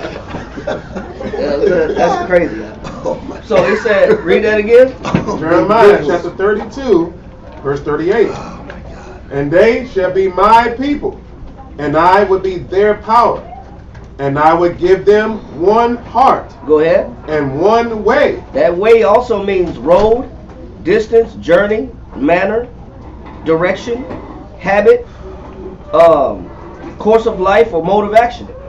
So the Most High is the one establishing the method of how you're supposed to worship Him, the location that you're supposed to worship Him, what you're supposed to do in the sacrifice. Don't drink the blood. Discard this. You want meat? Fine. Eat meat, but throw this away. Don't drink the blood. Make sure the priest is witnessing and watching you. Do it in one central location. The Most High is establishing that methodology of how He wants to be worshipped. This verse in Ezekiel, Jeremiah sounds very much like what Paul was teaching. For those of y'all Israelites who don't think Paul was a real teacher in the Bible, because that's another splinter little crazy group that Israelites want to sit back and say that Paul's prophecy wasn't valid. Right. All Paul talks about is there in the Old Testament. Everything he teaches comes from the Old Testament. Yep. And you go, Paul wasn't legitimate. What are you talking about? That's another one of those branch off weirdo angles that come from people that don't want to lock in to their teachers and elders. Old Testament Israelites. Crazy, bro. Same thing. Paul was giving understanding to the Old Testament. That's all it was. That everlasting covenant where He's going to change your heart, that's Hebrews. Where do you think it was? Where do you think they got it from? It's insane, man. I'm sorry. You were right on point. But that whole branch of Israel being individuals has been going on from the beginning. Yep. That is what high places represent. At least the beginning of it. I just don't want to lock into the established order. I don't want to lock into the established leadership that's presented to me. So I'm going to go take my Bible with me and the people that agree with me and go up to this hill and serve the Most High. I'll run my own camp. Thank you. This is what high places is what it's always been. All right. So now let's continue. So yes and yeah, finish that. I'm sorry. And I will give them one heart and one way, that they may fear me forever. Go ahead. For the good But of he them. says, I'm doing this centralized location and way of worship, style of worship, one law. Read on. For what? That they may fear me forever, for the good of them. Because who is it actually benefiting that everybody comes together to serve the Most High the same way? It benefits the nation. See, but some people they rather serve themselves over the nation. Wow. Some men rather serve that individual. I want to do what benefits me versus what benefits the people as a whole. See, that's where that division comes in. Is that I don't get any particular glory. I don't get any particular praise. I don't get any particular esteem. I can't. My ego can't be stroked if I'm doing everything for the body. Then my ego can't be stroked. That's what the kings were teaching then, right? That's what the kings allowed it. You know what I'm saying? Because they didn't teach that. It was their example that they Their set. example. So is me coming together, unifying with everybody better for me, or is it better for the nation as a whole? It's for the nation as a whole. That's why if some men understand this, they'll sacrifice their own opinion and they'll do what's best for the body. What's best for the body is to keep the body as a unit. He said, a city divided, a house divided, a kingdom divided shall not stand. So for the sake of the kingdom not suffering, let me put my opinion to the side and perform the worship how the Most High wants me to perform the worship, and the location, the styles, the methodology, the manner of sacrifice. Let me just lock in with everybody else for the sake of unity. But then I get no shine out of it. And if that's the case, so be it. Or I'm inconvenienced. So be it. But once again, that's not what people don't want to hear that. Nope. People want to have their cake and eat it too. They want it both ways. Huh? You can let that go. Any more? That's it. Okay, so let's go back to Deuteronomy 12. What's that, sir? 20 again? Let's do yes, give me verse 20. Deuteronomy chapter 12, verse 20. When the Lord thy power shall enlarge thy border, as he hath promised thee, and thou shalt say, I will eat flesh, because thy soul longeth to eat flesh. Thou mayest eat flesh whatsoever thy soul lusteth after. Because now we're allowed to go in our land, eat our own animals, without having to sit back and just bring dinner to the priest. Read on. Verse 21. If the place which the Most High thy power hath chosen to put his name there be too far from thee, then thou shalt kill of thy herd and of thy flock, which the Most High hath given thee, as I have commanded thee, and thou shalt eat it in thy gates, whatsoever thy soul lusteth after. And verse 21 gives a clearer reason why you're able to kill your animals in your gates and not just have to just bring dinner to the tabernacle every 5 minutes. He said, if the place which the Lord thy power hath chosen to put his name there be too far for thee, then thou shalt kill of thy herd and of thy flock which the Lord hath given thee. You can kill and eat your meals if the distance is too far to go to the tabernacle. Now, if the distance isn't too far, you should still be bringing your food where? To the tabernacle. To the tabernacle. You're still supposed to be going to the tabernacle and kill all your animals there. He wants that to happen. So if you're close enough to Shiloh, then go to Shiloh, kill your animal, give your portion to the priest, and then go home with your meal. But the crazy thing is, you were supposed to eat your meal there, amongst your brothers, amongst your people. You were supposed to be around your people. You weren't going to sit back here, kill this animal, and then take the animal back dead for an X amount of hour trip, and then eat the meal there. Did that make any kind of sense? You was going to bring the animal, sacrifice it, give your portion to the priest, and sit down and eat with your brothers and your sisters and your family. And then go home. That's how it was supposed to be. But he said, if it's too far, just eat it at where you're at. Spill the blood. Don't do nothing with the blood. But spiritual complications, get your butt down and assemble. Did the priest determine if it was too far? He gave it up. He gave us the choice. He's right here. He says, you can choose. If it's too far, don't do it. But the problem is, you had Israelites that was right next to Shiloh still going to the high places. They just didn't want to lock in. And no inconvenience was necessary. No, there was no long. It was right down the street. And the funny thing is, it ain't like in the center. Maybe if you was in Dan or in East Manasseh, there was some far distances. But everything else was light work. Judah and Benjamin was right next to each other. Shiloh was in Ephraim. Ephraim was right above Benjamin. Shiloh was in Ephraim. It was Ephraim, Benjamin, Judah, Simeon. It wasn't a far distance. Who had a hand up? Right. That's how they did their daily dinner. That's how we did our daily dinner. That was part of it. If we could do it, he wanted everybody around the body.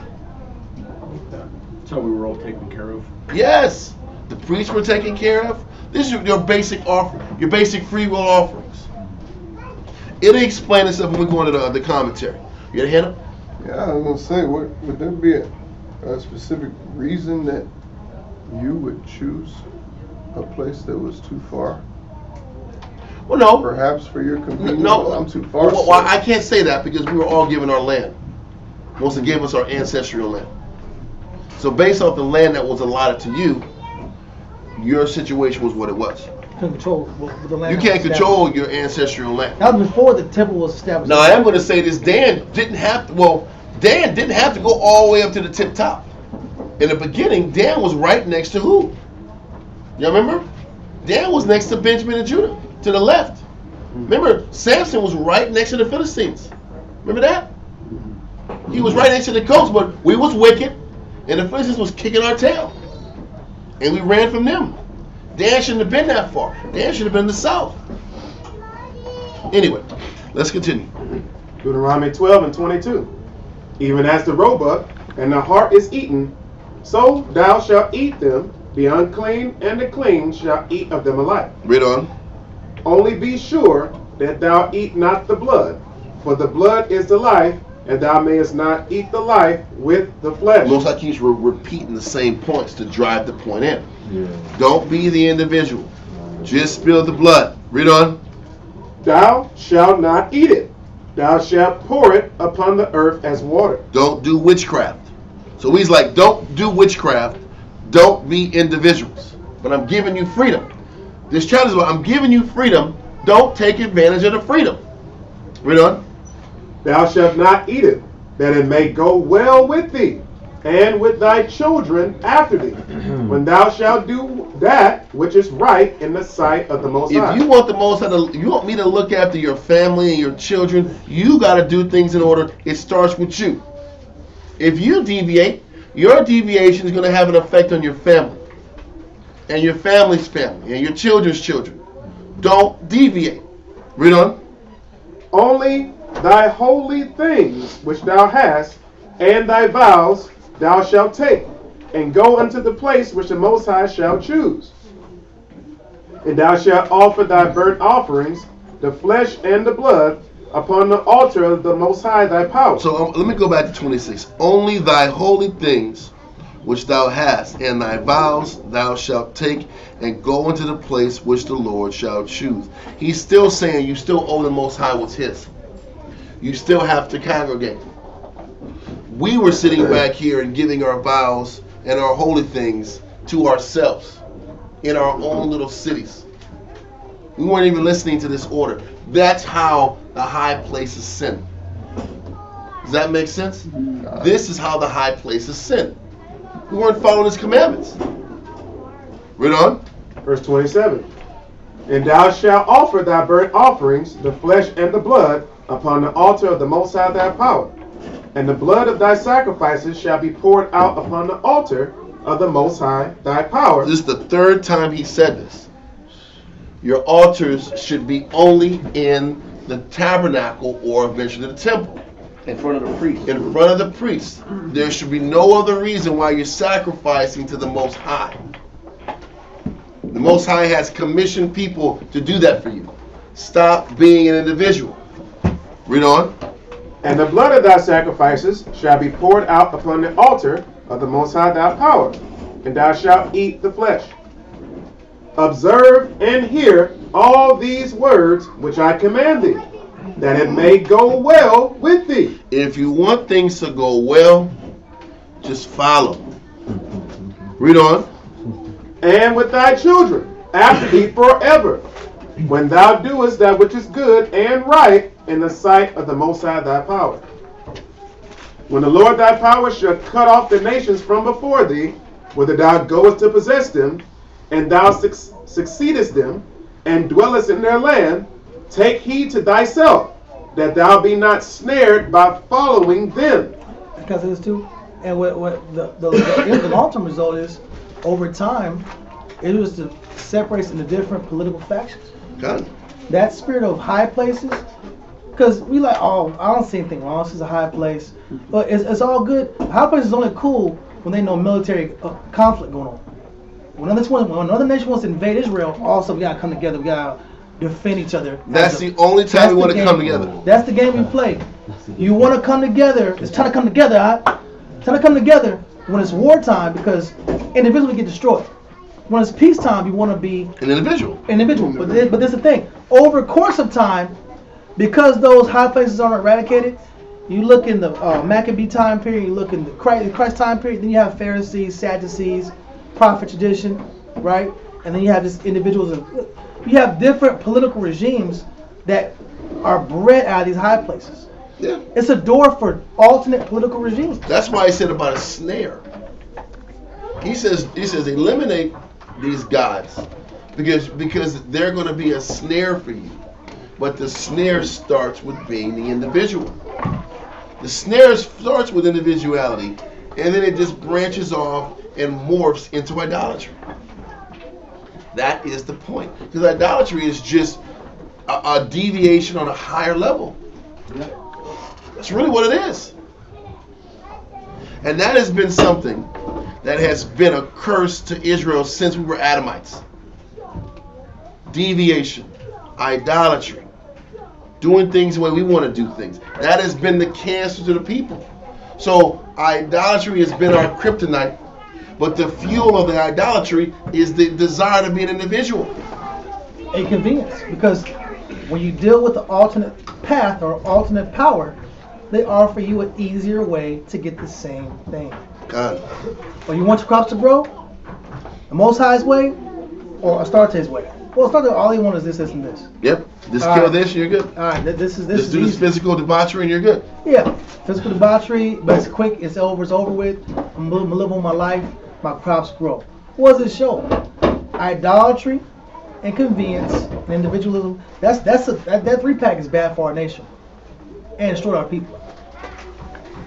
One verse, Hebrews chapter 10, verse 24 and 25.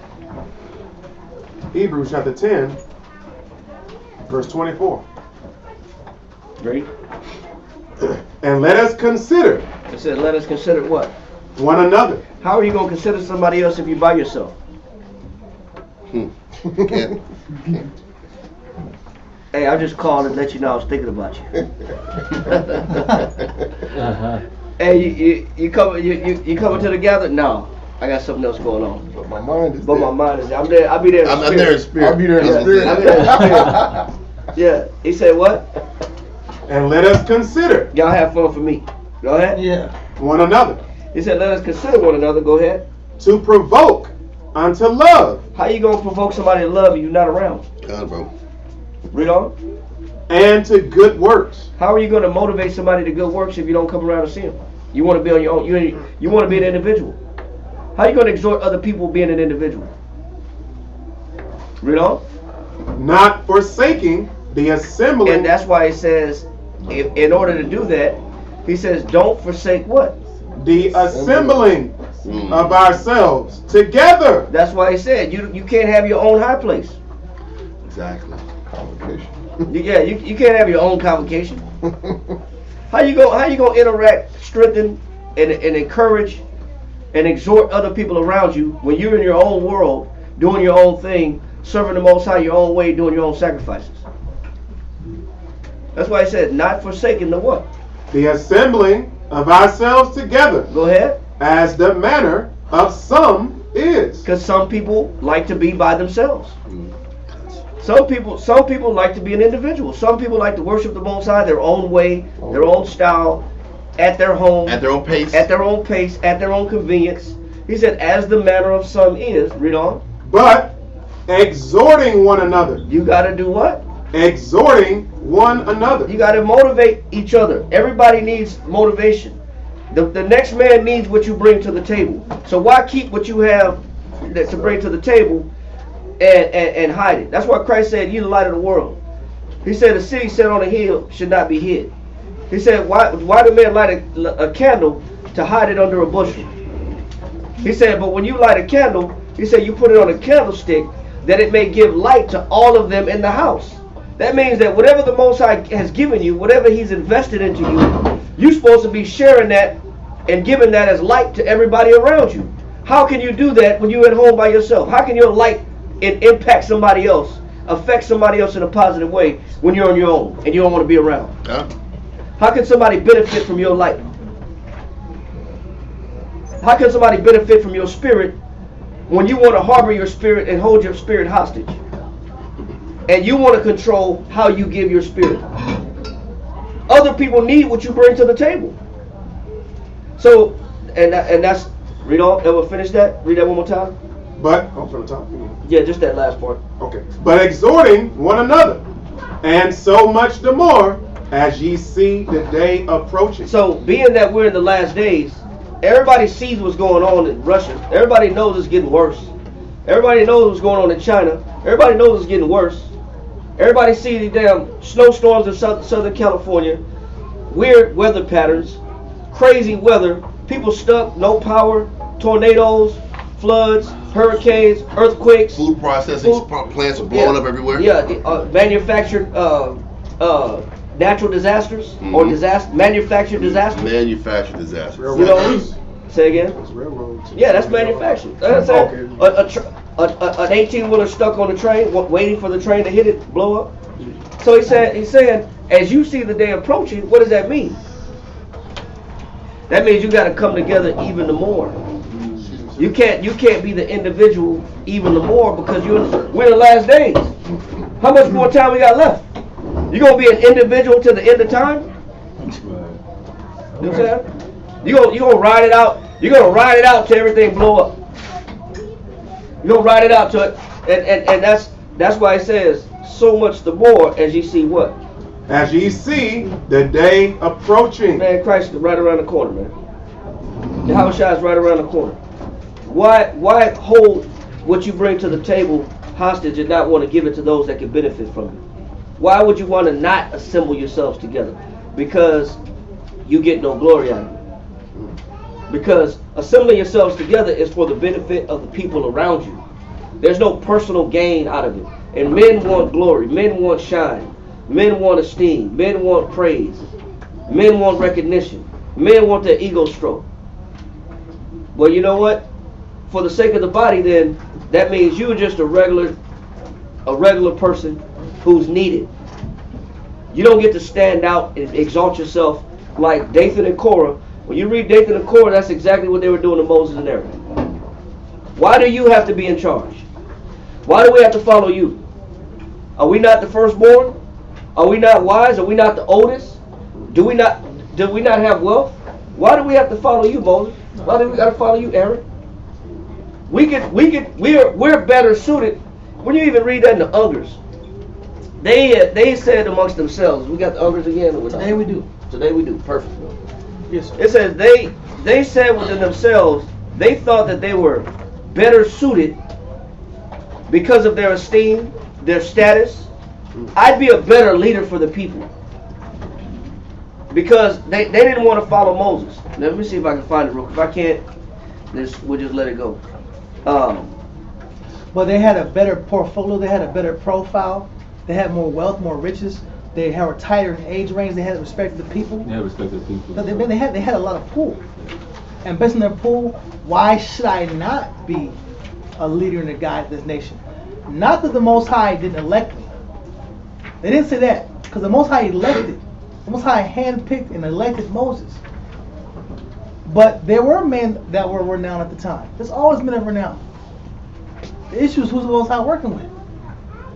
Yes, sir. I was going to say, they could simply just say, we've been with you all this whole time. Moses was over there with the Egyptians. Yeah, people can say that. The difference is their heart is not like the heart of Moses. Moses was the meekest man of all in the earth. The meekest man on the earth. Can you say Dathan and Korah are the meekest men on the earth? That's to be remained. That's to be tested.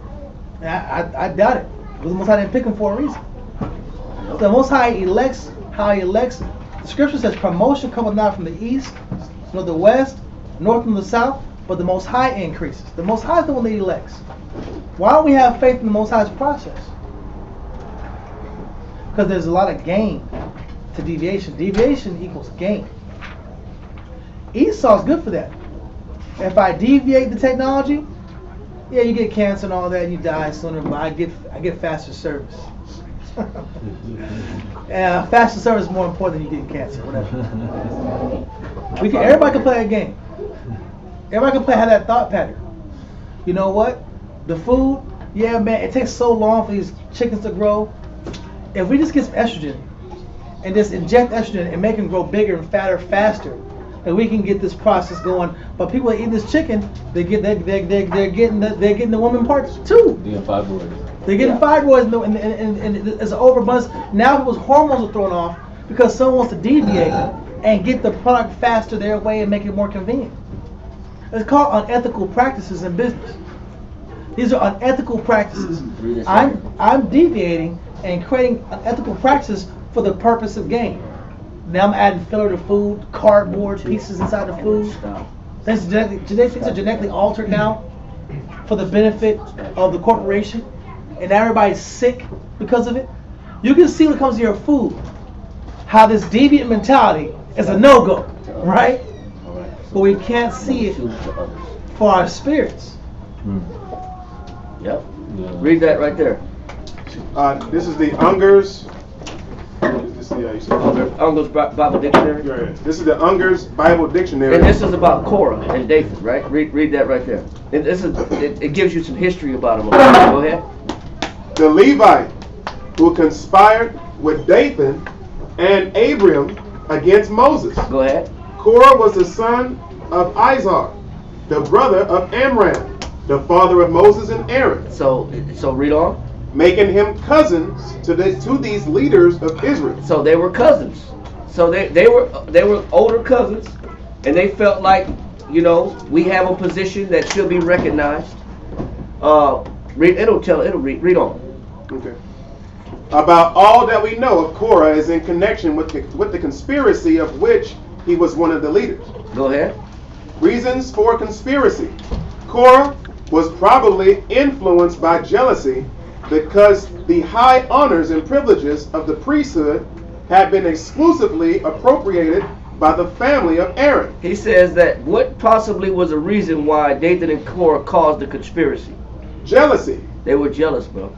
That's how you know how strong envy is. Envy's strong, guy. Read on. Because of the high honors and privileges of the priesthood. Because why do y'all get the privileges to tell people what to do? This is why I gotta create my own high place. Oh my goodness. Well, because you get the privileges that I don't get. You get to be in the high seat. You get to sit in the seat of authority. Read. Because the high honors and privileges of the priesthood have been exclusively appropriated by the family of Aaron. Because y'all won't let us in, even though we're cousins. So that was beef amongst just Levites. Yeah. Just imagine it on a larger scale with other tribes wanting to be individual priest heads. Man. It's the same envy. Yep. We keep going. Sorry. Read on. Moses, having supreme authority in civil affairs, the whole power over the nation would seem to have been engrossed by him and Aaron. Go ahead. The particular grievance which rankled in the minds of Korah and his company was their exclusion from the office of priesthood. That we don't get a chance to make decisions. I don't want to join or be a part of what you're doing if I don't have any power. Yep. Because I don't have any power, then I'm not going to join and I'm not coming around. Exactly. Because I can't flex. Yeah. I can't let the answer guy. Yeah. So, read on. Their exclusion from the office of priesthood and their being confined. Those among them. It said, and they're being what? And they're being confined. No freedom. That means they don't have no freedom. Yeah. That means I can't be free. So because I can't be free, I'm not going to follow. Read. Those among them who were Levites to the inferior service. It says, man, I'm not doing no inferior service. That's crazy. It's only inferior because you can't be one of the ones making the decisions. Right. That's why they classified it inferior. It's inferior because I'm not part of the group. Exactly. Because I can't control the direction of the group. Read on.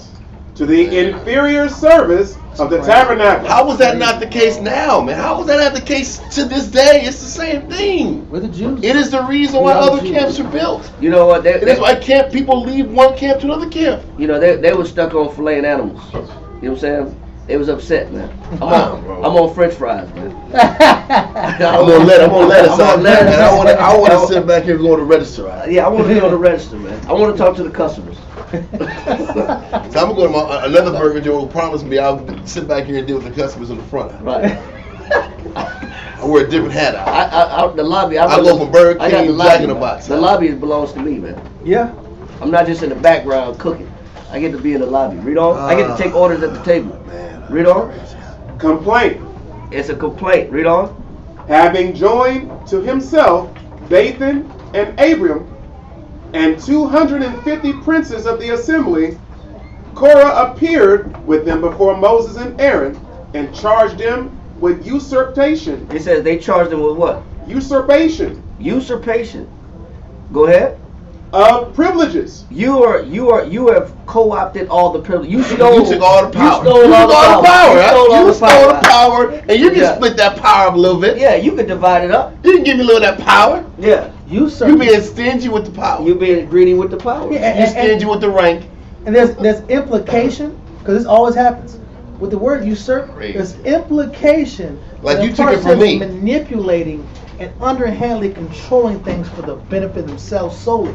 I want to benefit myself solely. So let me create my own burger joint.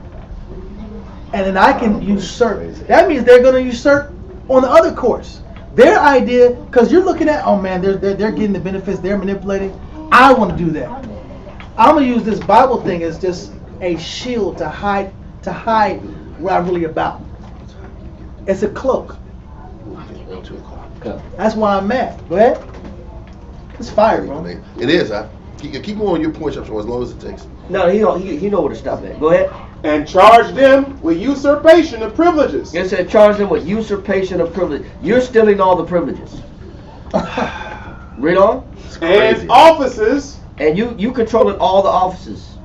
All the offices, which is administrations, responsibility, all the jobs and occupations. You have the control. You're controlling all the jobs. So we're just nobodies. Yeah, we're just nobody. We have talent. Yeah. We have ability. That exactly. I can do things too. I'm smart too. Is that Fredo NGI? And offices rightfully belonging to others. It says, man, these don't just belong to you. That's it. So so he's showing you that this was one of the motivational factors of why there was a conspiracy against Moses and Aaron. And we all can see how Korah was vilified and this wicked, evil guy.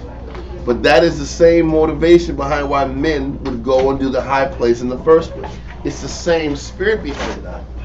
And we have to learn to look at that part of us that wants to be the individual that doesn't want to lock in. We got the spirit of Korah in the side. And Dathan, it's the same thing. Yep. And that all of us that want to sit back and individually pursue the Most High and not have to lock into the order that's provided in front of you. This is where this has been going on in Israel since the beginning of time. Since the very beginning. And it continued to grow and grow and grow into worse formations of serving the Most High. All it's showing you is that the pursuit of the high places morphed into just a steady deviation of how to serve the Most High. It has got worse and worse and worse and worse. And then we last Sabbath class we talked about how Uzziah wanted to obtain the position of the priest, and he wanted to burn incense at the altar, and the Most High had to smash him. The Most High hit him with the leprosy. Real quick, just read that real fast because there's a point in that also in 2 Chronicles. Yes, sir. Like 26. 2 Chronicles 6:25. Yeah. 2 Chronicles chapter 26, read verse 16. 2 Chronicles chapter 26, verse 16. And then read Proverbs 16 and 5 after that. Read. But when he was strong, 2 Chronicles 26 and 16. But when he was strong, his heart was lifted up. He said when he was strong, his heart was lifted up. Read on. To his destruction. Go ahead. For he transgressed against the Most High, his power, and went into the temple of the Most High to burn incense upon the altar of incense. And Azariah the priest went in after him, and with him 80 priests of the Most High, that were valiant men. Read. And they withstood Uzziah, and they withstood Uzziah the king, and said unto him, It appertaineth not unto thee. This is not your business. Yep. This is not your office. You're trying to take over office or duty or responsibility that the Most High didn't choose you for. And because of it, this is a usurpation of authority. Yep. This is a usurpation of privilege. How does the Most High feel about that? Proverbs 16 and 5. Proverbs chapter 16, verse 5. Everyone that is proud in heart is an abomination to the Most High. Every man that's what? Everyone that is proud in heart. When you want to go build your own high place, you want to serve the Most High how you want to serve the Most High, the Most High said everyone that's proud in heart is what?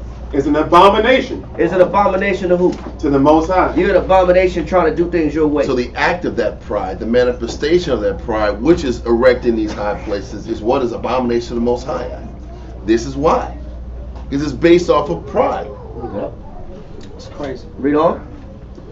Though hand join in hand. Although you may find other people to agree with you. Exactly. To say this is why we shouldn't serve the Most High in one consensus. And I got a small little gang. I got a small little gang. Yeah, I got a group. I got about a group like of five. Five families. Yeah. We all locked in. Yeah. We got the same We teach thought. the house. Yeah. We have class the house. Right. That happens all the time. All the time. That's not new. That's not new. Man. That's not new. That wasn't new back then, and it ain't new now. Sorry. Go ahead. Sheesh. Though hand join in hand, he shall not be unpunished. So the Most High said, you know what? The Most High roots out that mentality, because that mentality is based on pride. It's based on arrogance and vanity, and sometimes stimulated by envy. Yep. So that individualism is what the Most High is attacking that we're reading in Deuteronomy. He's attacking that individualism. All right, that's it. Okay, so now let's finish up Deuteronomy 12. We were at verse 30, but we finished it. Let's read verse 30 through 32 again. Deuteronomy chapter 12, verse 30. Take heed to thyself that thou be not snared by following them. After that, they be destroyed from before thee, and that thou inquire not after their gods, saying, how did these nations serve their gods? Even so will I do likewise. So he's like, listen, don't even inquire about the history of these gods, the understanding of these gods, because it will lead you into destruction. Read on. One verse on that. Ecclesiastes 3 and 23. In the Bible? Mm-hmm. Ecclesiastes chapter 3, you said 3. 3 and 23. Oh, 3 and 20. There's no 23. I mean, then Ecclesiastes, I'm sorry. Ecclesiasticus chapter 3, verse 23. Yep. Read that. Be not curious in unnecessary matters, for more things are showed unto thee than men understand. So that's why he said that. He says you're not even supposed to ask, how did these nations serve their gods? You're not even supposed to ask that question. Because like what we like to do, sometimes we get bored with the Bible. Right. Some men do. Right. And so they think the Bible's not enough, so they go searching for deeper books, deeper wisdom, deeper understanding. Because they want to know why. Why did the Most High not want us to serve Baal? Why did he not want us to serve Kamash? What was it about Astarte that was so wrong? So now I got to go find out for myself. I got to go dig it up. Get the wisdom. Yeah, you know what I'm saying? And understand the power behind worshiping Egyptian idols. The power behind Egyptology. Yes, sir. I was just going to add, that was Solomon's mistake. Yeah. And that, all his vanity, nothing. There was didn't get any gratification out of it anymore. Detriment of the nation, splitting of the kingdom. Yeah. Because just serving the Most High wasn't stimulating enough for him. But let's keep going. Listen, you got more on that? No, that's it. Oh. Yeah, well, you'll finish it. He said, for more shown to thee. Go ahead. Be not curious in unnecessary matters, for more things are showed unto thee than men understand. That's it. Okay, so let's go now. Deuteronomy 12 and 31 and then 32. Deuteronomy chapter 12, verse 31. Thou shalt not do so unto the Lord thy power, for every abomination to the Most High, which he hateth, have they done unto their gods. Can you read that again? No, we're good. Okay. For even their sons and their daughters they have burnt in the fire to their gods. You know what the nations and all that the atrocities they did to the nation. Read on. One more verse if I can. Okay. That Acts chapter 19, verse 19, to that particular point. Acts chapter 19, verse 18. 19 and 19. Mm-hmm. Acts chapter 19, verse 19. Read that. Many of them also, which use curious arts. They said, that's why they call it what? Curious arts. Curious arts is that knowledge of the pagans. Yeah. They said many of them that use curious arts, which is the left hand knowledge that belonged to the unbelievers, the pagans, the Gentiles. Read on. Brought their books. So now it shows you that the curious arts have what? Books. They have books. That's what we like to dive into. Is this older than the Bible? Yeah, exactly. Yeah. This was a Samaritan clay tablets read. This preceded y'all. There was already a story of the flood. Yeah. There's already a virgin with a son gave birth to a son. That's curious. That's something I need to read about. Yeah. I'm curious about that. Right. They had to get Gilgamesh. Yeah. This was before the Bible. These tablets were circa whatever 1,000 years before the flood. Yeah, because people like to hold on. They like to have a strong suit because they think they know something outside of the Bible, and they like to hold on to that and say, this gives me strength and understanding and wisdom. When in actuality, all that is just a form of worship that the Most High has been trying to pull us from, that we read about in Deuteronomy. Read on. Many of them also, which used curious arts, brought their books together. And did what? And burned them. You supposed to do what with them books? And burned them. Supposed to burn them books, man. Read on. Before all men. And they counted the price of them, and found it 50,000 pieces of silver. How much were them books worth? Wow. 50,000 pieces of silver. So should you keep them books just because they got value? Just because it's one of one? That's a collector. That's hard to find. Yeah. You can't get this anywhere. Negative 50,000 pieces of silver. It shows you how expensive that left-hand knowledge is, right? That's a lot of money. Negative 50,000. I don't even know what that is in the that's a million. Yeah, when you transfer that. Millions by now. Yeah, today's time, 50,000, bro. 50,000 pieces of silver. Who knows how much that is today in exchange? That's the end of the point. That's it. Okay, so let's get verse 32, sir. Deuteronomy 12 and 32. What things soever I command you, observe to do it. Thou shalt not add thereto, nor diminish from it. Now, what we're going to do is go into. So this verse is about don't deviate, don't add or take away. Do what I tell you. But Israel is the kings and queens of deviating. If we're going to say Israel's kings and queens of something, we're kings and queens of deviating. We don't act like royalty, but we're kings and queens. We're top shelf echelon. Do what we want to do, how we want to do it, when we want to do it. We're pretty proficient at that. Now we're going to go into my prerogative spirits. I want to go into Matthew Henry real quick and Bible knowledge commentary because it gives a lot of information concerning this chapter we read in Deuteronomy.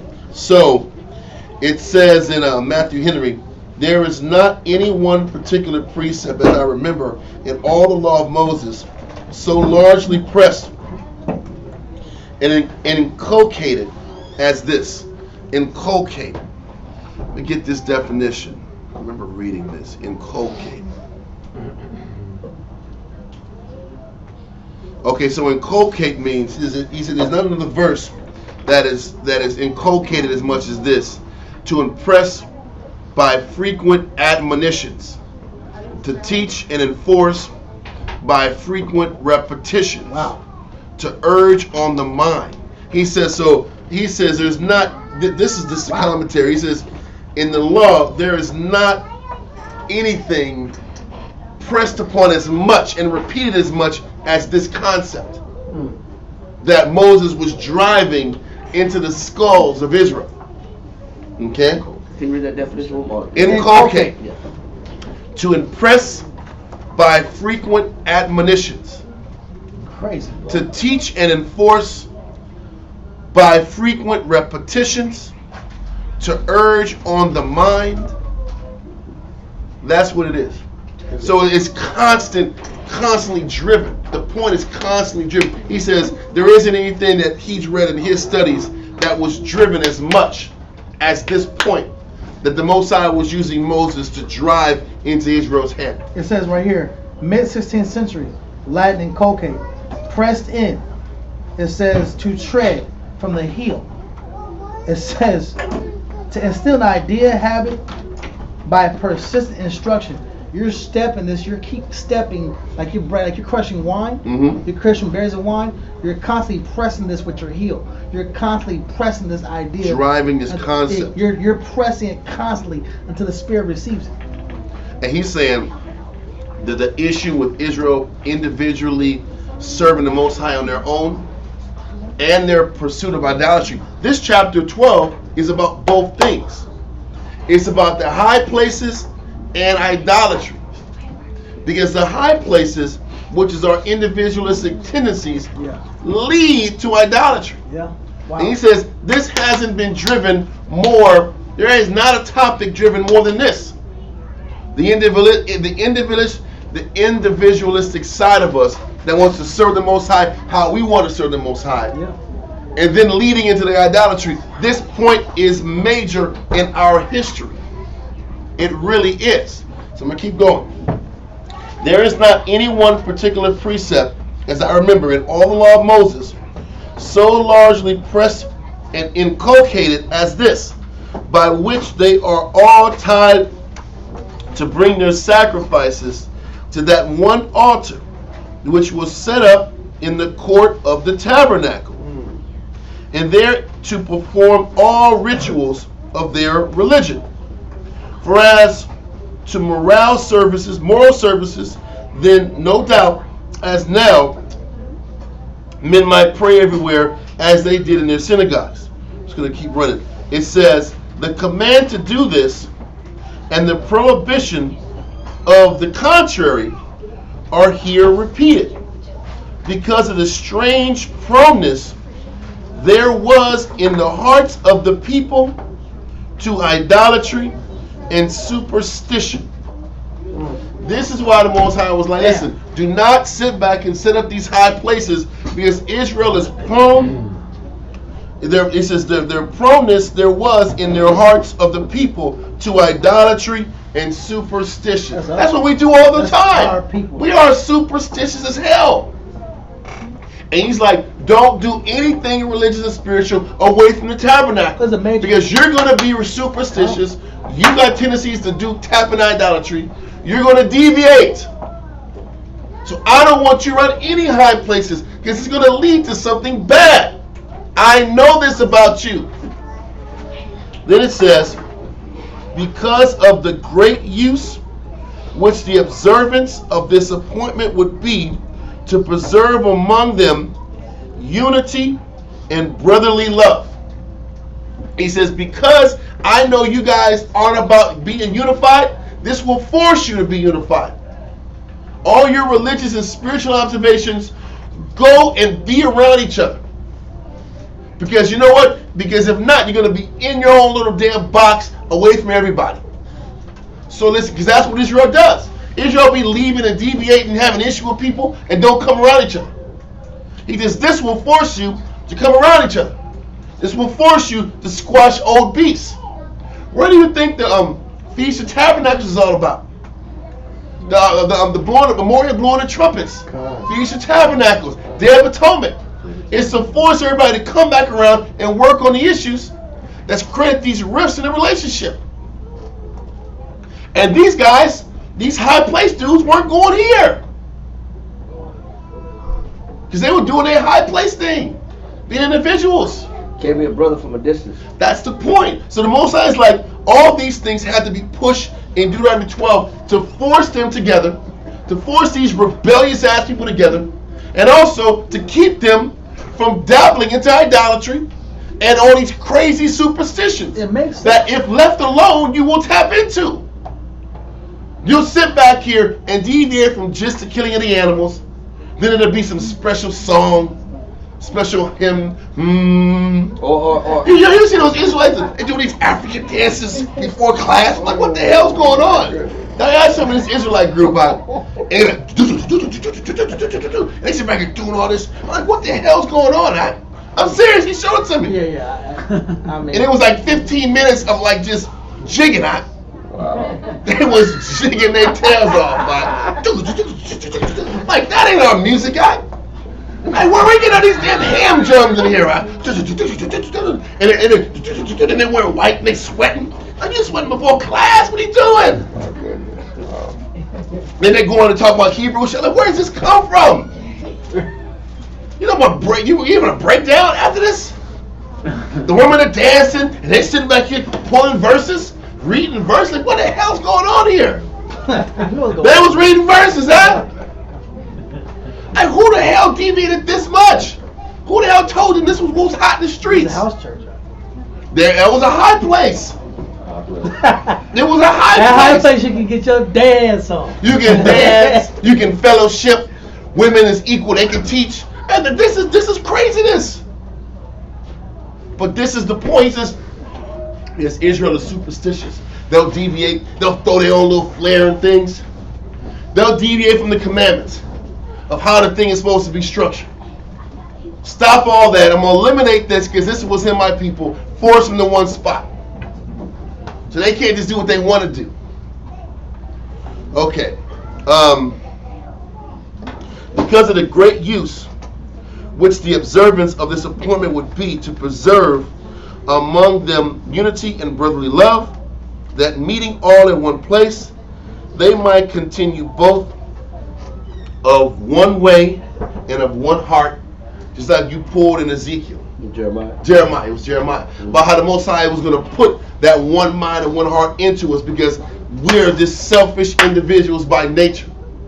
They want to have our own school, our own camp, our own way of doing things. All we hear about amongst old Israelites is how it was messed up, and because it was messed up, I do it differently now. That's all I hear about. I hear about the tall, horrible tales of the 90s. And because the 90s was so horrible, we're going to change it up. Why don't we just be better people and keep the same structure and just live better? And just don't make the same sins that the other guys did. Why do you got to change the entire infrastructure? Blow it up! Destroy it! It was all bad! It wasn't. People made mistakes, they sinned. Just don't sin. Don't do what they did on a negative level. Why don't you just perfect it with conduct? No, this is my time to make it a different type of camp. Now I get to infuse and push myself into the situation. My style. I'm going to throw my style in here now.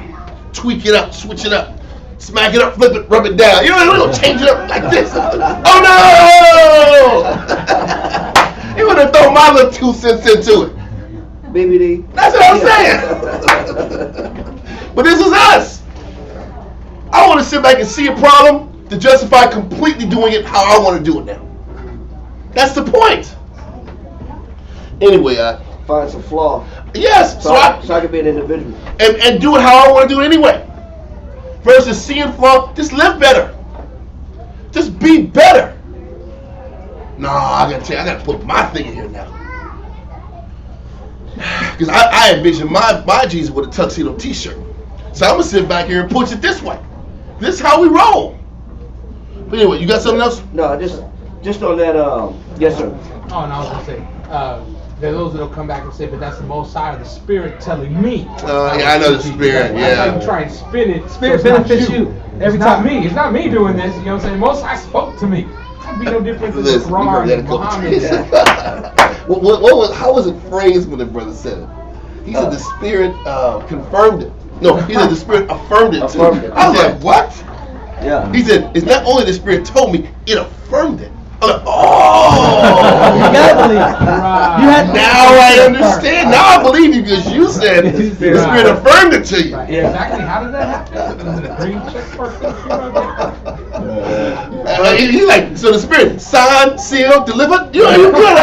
It's sealed. This is facts. Get out of here, Ike. Is he affirming? I really agree with this. I don't know what the hell it means. I don't know what it means. He just said it. I'm like, I guess the affirming makes it sound like it's more guaranteed. Yeah. It's official. It's affirmed. It sounds really good. Oh, it's a major key, I guess. This is a major key, I guess. I don't know what's going on. But he's talking like it was guaranteed this is right. Trust me.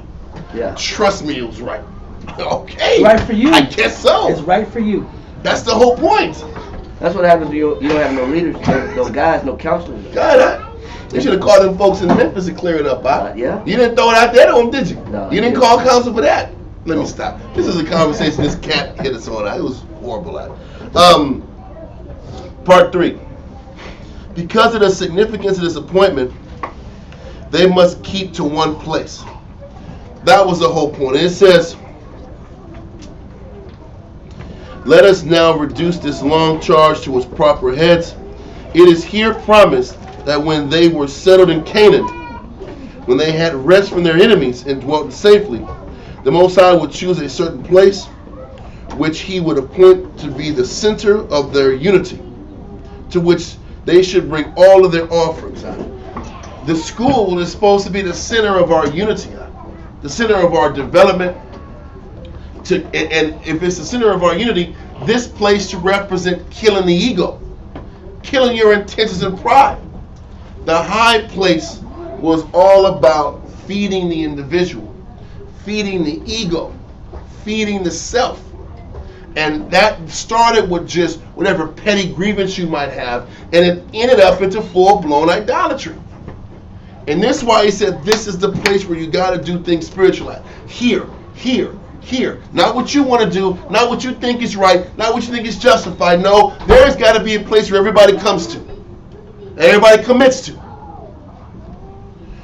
Anyway, there's another one in the Bible Knowledge Commentary, and it's page 284. You said that the school was the center of our what? Unity. Unity. It was the center of our unity. 284. Okay, it says this is just with the animals part. Okay, it says wild game animals and animals acceptable for sacrifice could be eaten without taking them to the central sanctuary, as long as they were not slaughtered for offerings. Since such animals were not intended for sacrificial worship, it did not matter whether the partakers of the meal were ceremonially unclean or clean. So this is why it was talking about eating the roe and the heart, the deer. You read verse 15 in Deuteronomy 12. He said you can eat the deer all you damn want, because they're not animals killed for sacrifice anyway. The ox and the damn goat, they were killed for sacrifice. These animals, he's saying you can eat, deer and hearts and all that stuff, they weren't going to be killed for sacrifice for the Most High anyway, so you're free to eat whatever you want. But the goat and the sheep and all those guys, you got to bring that down to the temple and offer for a sacrifice. Does that make sense? Okay. Now I want to go to a couple more verses, but I don't want to change topics. And this is why I don't want to go any further, because I don't want to kind of change the direction of where I think we got a lot out of this Deuteronomy 12 and 17 of Leviticus, so I don't want to change it too much. Let's go to Deuteronomy chapter 4. Deuteronomy chapter 4 and 10 through 18, and then 23. Deuteronomy 4, verse 10. Deuteronomy chapter 4, verse 10. Especially the day that thou stoodest before the Most High thy power in Horeb, when the Most High said unto thee, gather me the people together, and I will make them hear my words, that they may learn to fear me.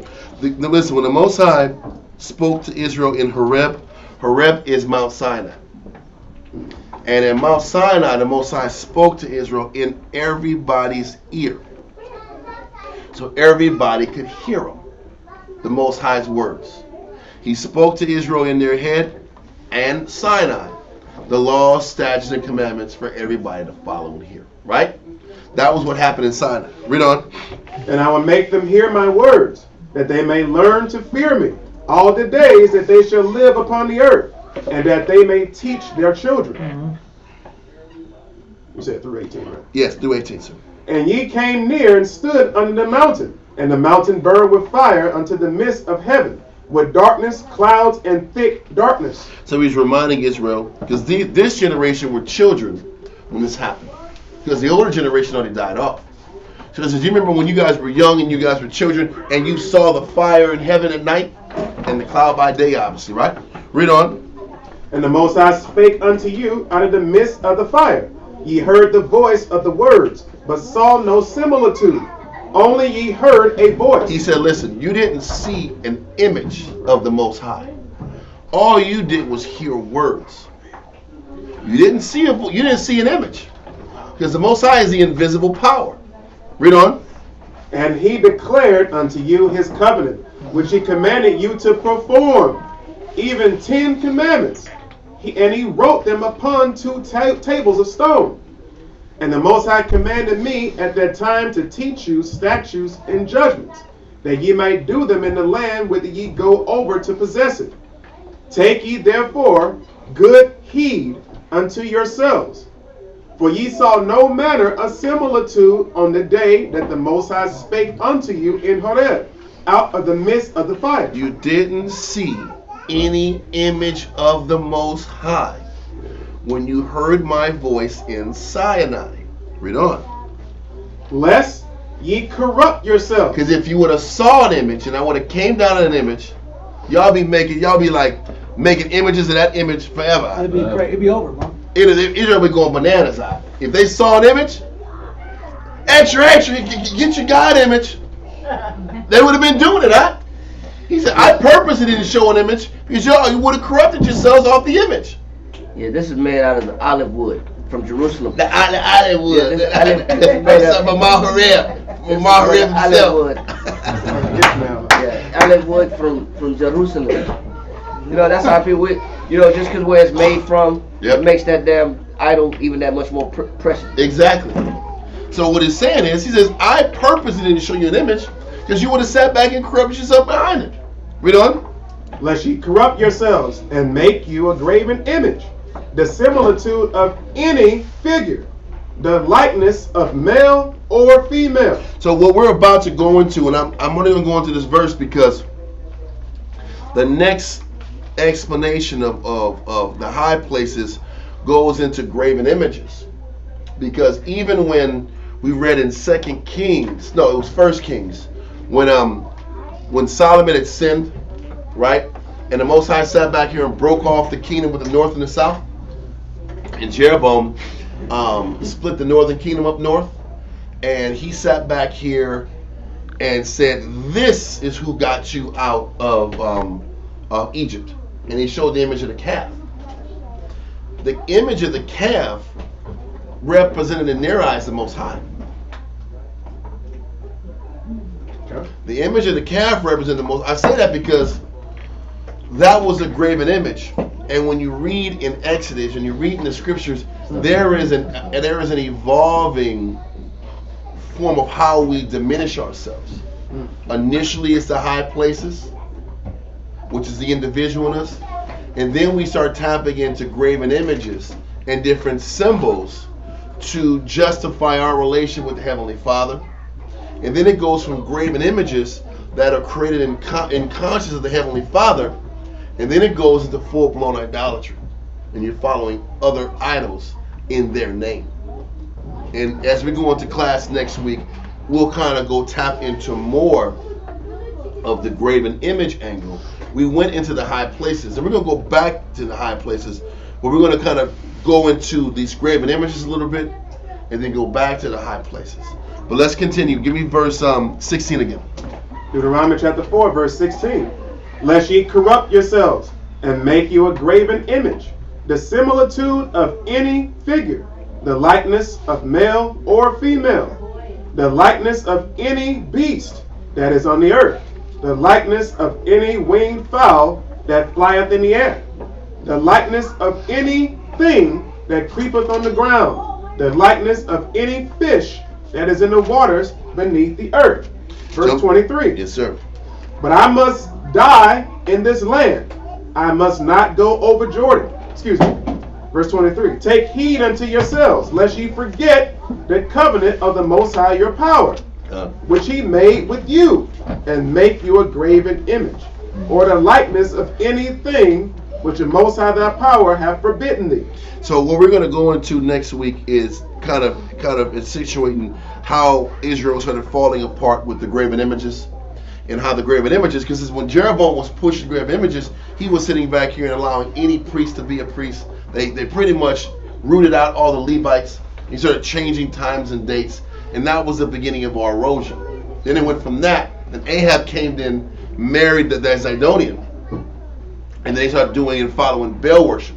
But it was just trying to show you that gradual deterioration that starts off with the high places. Okay?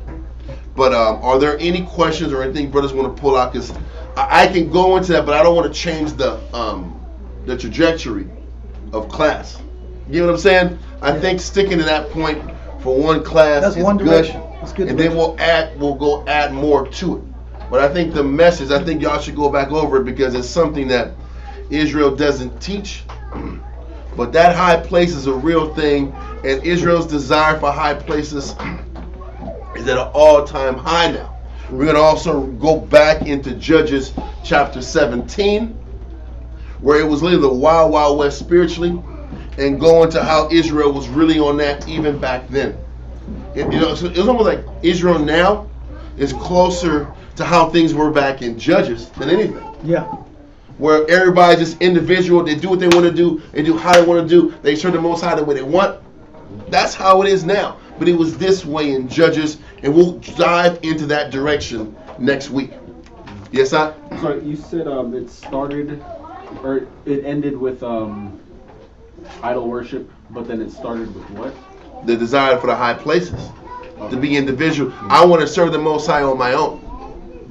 That was how it started. I want to honor the Most High on my own the way I want to do it. I don't want to lock into the leadership. I don't want to lock into the priest. I don't want to follow because I'm not getting the power I want. I don't get the respect I want. I don't get the convenience I want. Whatever it is, I don't like the deal I'm getting. So I'm going to do it on my own. I'm going to serve the Most High on my own. And what we did, we would serve the Most High in the high places, doing what we want to do.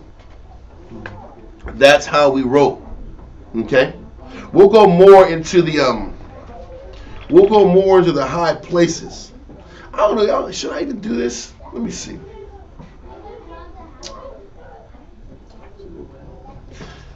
You know what? Let's do this for the day. We got a little time. I want to go here. I want to kind of go outside of the how I initially established this. Okay. Based on what we talked about as far as having a high place, right? We already established we want to do things our own way. We're going to show some images online, okay, about how we did things. And it's going to make sense. But before we do that, I'm going to go to Exodus. My fault. I'm kind of jumping, so I want to kind of do this way. Exodus 27, verse 1 and 2. Exodus chapter 27, verse 1. I think this would fit. It'll be 2 or 3 verses, and then we'll let it go. Exodus 27, verse 1 and 2. Exodus chapter 27, verse 1. Now, this image is of the tabernacle we were about to show, but this verse kind of talks about how the tabernacle is supposed to look from the beginning in Exodus, right? So read that, Exodus chapter 27, verse 1 and 2. Verse 1. And thou shalt make an altar of shittim wood, 5 cubits long, and 5 cubits broad. The altar shall be 4 square, and the height thereof shall be 3 cubits. And thou shalt make the horns of it upon the 4 corners thereof. So he gave the height and dimensions of the altar. Then he said in the altar there's supposed to be horns on the corners. So there's supposed to be 4 horns on the actual tabernacle, right? And that was what was required to establish the tabernacle, the Most High one. This is that tabernacle that was the traveling one. And even when we got the temple, it was the same structured altar, right? This is dealing with the altar that we was using during the time of Moses and Solomon, right? So, read on. And thou shalt make the horns of it upon the 4 corners thereof. His horns shall be of the same, and thou shalt overlay it with brass. Now I'm going to sit back here and show you guys an image of a high place altar that archaeologists took from Beersheba, which was the southernmost part of Judah. And you can take a look at look online, look on YouTube, and see how this altar looked and how it was made. Imagine a Jew sat back here and hewed this out of stone, up in a rock, up in a mountain, and they were sitting back here and killing animals on top of it, this is how they were imitating the priest. It's like a makeshift tabernacle. It's a makeshift tabernacle. That's how the damn tabernacle looked. One second, I'm going to push another button. No, that's not the one. Come on, I know I have it. These would be like the horns on the four corners. Look at the horns. Look at it. Yeah. This is how the horns looked. There were horns in the corner. That was a replica of how the damn altar looked. That's crazy because it's all stone, but like the original altars, it took work and actual effort into getting. That's the point. This is this is how it was supposed to be. Wood. It was shit more than it was all type of brass around it. It was fine craftsman work, and then we nigger rigged it and just did this. We nigger rigged it. Yeah, this is my altar. Come on through. Come on down, families. We got you. We gonna sacrifice these animals on our altar in the mountaintop. It's the same thing what brothers do. They teach whack-ass breakdowns, whack-ass classes. It's kind of like how it is, but not quite so. It's the same concept. It's a generic version of what the real thing is. This was Israel, and I got another one that looks worse. Now this is time and erosion, but you see the four corners again. They killed the animal on the top. They did their prayers and sacrifice to the Most High. It's the same thing. This was in Shiloh. Shiloh, guess where the hell Shiloh was? That was where the tabernacle was at. Wow. They just went up the hill and hooked it up. Do our own thing. Oh, there's the other one. This is in Shiloh. And then break these. And you see that these the same horns in the corner. And the breakdowns change over time. That's what I'm saying. The breakdowns, the altars, the sacrifices. Now Esau is Japheth. Yep. The Arabians are the Edomites. Now the 9 tribes aren't part of the Israelites. Yeah, now it's just Judah now only. Issachar is in Africa. Yeah, bro. Africa, that's where the real Issachar is at. Are you serious? This is the doctrine. They're not working like Issachar in the States. Trust me. No, they're not doing it like that. Oh, but because we're a black only camp, we have Issachar. See, we can prove Issachar. They're in Africa, brother. Then you got Issachar only, 9.5 only camps. It's all kind of craziness happening. Yeah. This is just like the altars. Instead of sitting back here and locking in and doing things the right way, we want to be the individuals that we are and do our own thing, our own altars. Huh? Got my own style, I got my own style, my own mind. I can tweak the way I want. I can do that with stones. Yeah. What's that? No, this is another guy said that too. It's I'm a little cool one time. My sound comes down from that. Okay. Let me introduce myself. That's hilarious. My name is Priest This. I got my own thesis. Because it's clown work, bro. The breakdowns are changing. Now you talk to a person about being Israelite, like you're Israelite, I'm like hell yeah, man, I'm Israelite. I'm talking to him. We don't agree about nothing. But what is this? Nobody agrees about. You're like, man, we're Israelites, man. How good to see you, bro. Shalom. And you start talking to him. We say shalom. Yeah. Oh man, we can't even talk, bro. That's over. We can't even talk. I'm getting the hell out of this conversation right now. We can't even interact. We can't even intermingle. We're trying to talk and try to put them on a point. And then brother say, hey, don't, you can't talk about that. I can't talk about this to this brother. He's like, no, you can't bring it up. I'm talking about the apocalypse. It's about to be over, but you don't need to hear that. What? You didn't hear about the apocalypse? And we're in the apocalypse? Alright, bro. I'm going to dap you up, bro. Have a good day, bro. Good day. Yeah, bro. Son. Listen. And you're trying to bond with somebody. You're trying to connect to somebody. But all these high places that credit alternate beliefs and alternate projections of how things go. There's even around us. There's no hell anymore. Now you can do what you want to do. And all these doctrines are based on convenience too. They're convenience doctrines. If I feel guilty, now that's lawful. These things are lawful now. Everything that you want to do is lawful. So people are picking and choosing. I was in Atlanta one time, bro. I'm not gonna go there. But I talked to a dude. He was Sodomite dude. He kind of wanted to be Israelite.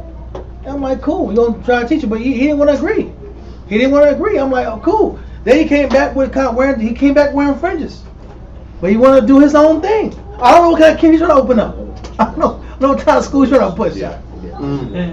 In Atlanta, that's the land of 1,000 different belief systems, 1,000 different doctrines. The whole point is, bro, it will never stop deviating until Christ gets back. But we gotta know the difference. We gotta know better. If you read the Bible every day, you should know better. It should be one standard. I want to show you one more image. This is the image Shamshua wanted sent, and this one kind of like shows like it comes from a book, and it's another one of those kind of altars. Now it doesn't have the horns, but this one where you can sit back and there's a way where the blood drains out down the way, so you can sit back and officially kill your prey, and the blood can drain out and do the way it does. Yeah. But what you gonna say? When you look at that, that circle with the two circles at the top of the stairway, that's inside the top of the two circles. There's a drain where the blood would drain through. You know what I'm saying? Or to wash it out after you've done the sacrifice. Also, you see that big hole in the middle? Right above that hole is a platform. What they used to do also, they would put the calf or whatever the deity was represented as, Molech, the owl, the cat, the ox, or whatever the deity he was. They would put that deity on top of that hole, on top of that platform. Like right in the middle of the book where it's creased at, right above that hole is a platform, and that deity would be standing on that platform. He would be standing on that, So while you're doing your sacrifice, it's like they were being watched by that deity. Oh, that's crazy. But see, this is like the worst case. This is after years of the high places weren't enough.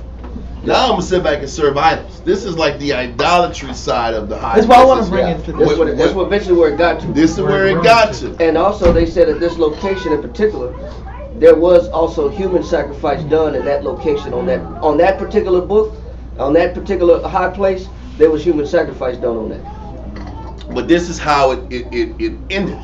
But it started with just rebellion, mimicking. Trying to do something that the leadership does, but you just don't want to lock in. You want to create your own form of righteousness.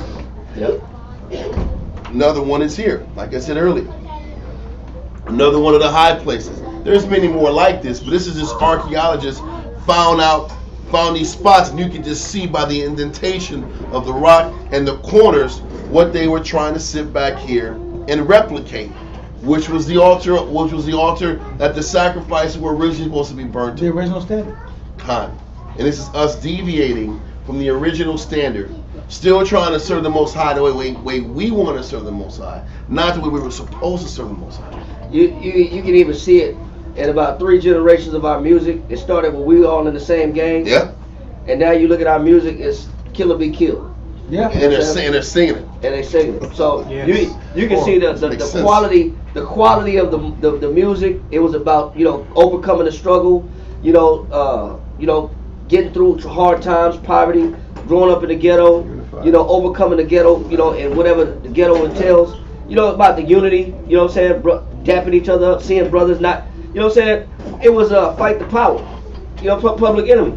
Now you look at music, since it's been infiltrated too, on top of that. Yeah. It's been infiltrated and co-opted. Now you can see in 3 generations where the music went from fight the power to now fight each other, kill each other. Mm-hmm. And so we always deviate over time no matter what we do. And the deviation, it gets worse and worse and worse. So what's the message and what's the point of this class about the culture of the high places? Don't deviate. Stop being an individual. Embrace the body, embrace the brotherhood, and stop trying to do things your way. That is the beginning of idolatry. What if the reasoning or the excuse would be that when you connect with the body, that people gonna hurt you, people gonna. That's a reason. Happen. This is you stay away from the human factor of it. Just praise the Lord. That is exactly one of the justifications. What they don't want to say is I'm introverted. I don't like people. I don't really like people. There's a lot of people in the world that don't like people. And don't like having to be inconvenienced because of people. How can you measure where your long suffering is if you don't be around people? How can you learn patience if you're not around people? How can you endure and learn what long suffering is if you're not around people? How do you even learn forgiveness if you're not around people? How do you even learn meekness to endure injury without resentment? How do you learn all of these fruits of the Spirit if you're not around people? You can't learn these things if you're in a room by yourself, barricaded. Trust no one. Be around no one. You ain't going to learn nothing about the Spirit if you're just at the crib. You're tapping in your own spirit. But are you going to forget? So the verse about forgiveness is about forgiving yourself? That's it? Everything's self-based? To answer your question, you're never going to learn the fruits of the Spirit. You're never going to learn Christ being an individual. You're never going to sit back and understand what it takes to get to the kingdom being an individual. So the Most High forces us around each other. That's why to face ourselves. That's why the demonic spirits. Because you don't know how negative you are until you're around that right person to bring the nigga out of you. Excuse my French. It's the truth. You don't know. You can call yourself spiritual all damn day long, but there will be a couple of people in your life that will bring out a monster. And that's when you got to read. That's when the Bible is applicable. Same thing with sisters. You don't know. You can call yourself humble all damn day long until you're around people that bring out the opposite of you. And that's when you got to use the Bible. Am I right or wrong? And that's why these demonic spirits, in general, their job is to isolate you and separate you. That's what these spirits that hit brothers individually always are about. The individual spirit, that demon, his principle, his purpose. Like there's a lying spirit, my job is to lie. There's an individual spirit, my job is to individualize and isolate and separate. And then from there, the next stage, because the scripture says it has 7 more demons enter into that man, right? More worse than the original demon, more worse than the original problem. They found the house swept and garnished. It goes from isolation to deviation to idolatry into these deeper levels of negative. I don't see how we don't see this. And we're going to leave it at that. Are there any other questions? Amajim, Wapanya, Yerushalayim.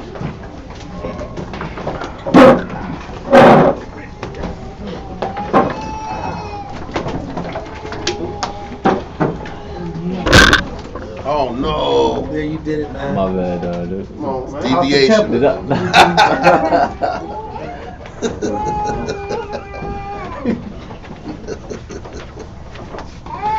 We're messing around. That's okay, man. It happened. It's gonna happen again. We're about to happen again. Okay. We're gonna get another. We're gonna get a bigger spot. It'll be all right. Okay. Yahweh. In the name of Yahweh Shai. In the name of Yahweh Shai. Please listen to us right now. Please listen to us right now. Send Michael. Send Michael. And the righteous angels. And the righteous angels. To watch over. Bless. Heal. Protect. And make strong. The people of Yasharala. Also send unto us. Much wisdom. Much knowledge. Much understanding. Much patience. Much faith. Much brotherhood. And much love. Spiritual power. And forgive all of our sins. Yahweh Shai, come quickly. For in thee is our hope. Always and forever. Amen.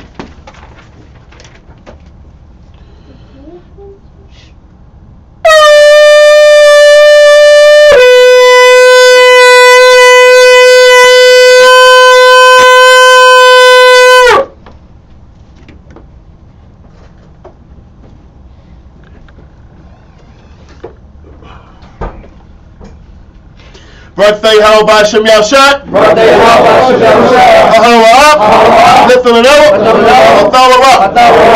Bless you, Yahweh, in the name of Yahweh Shai that gives to us the law. Birthday, how about Shem Yahshai? Birthday, how about Shem Yahshai? Award. Bless you, Yahweh, in the name of Yahweh Shai that gives us the light to see. Birthday, how about Shem Yahshai? Birthday, how about Shem Yahshai?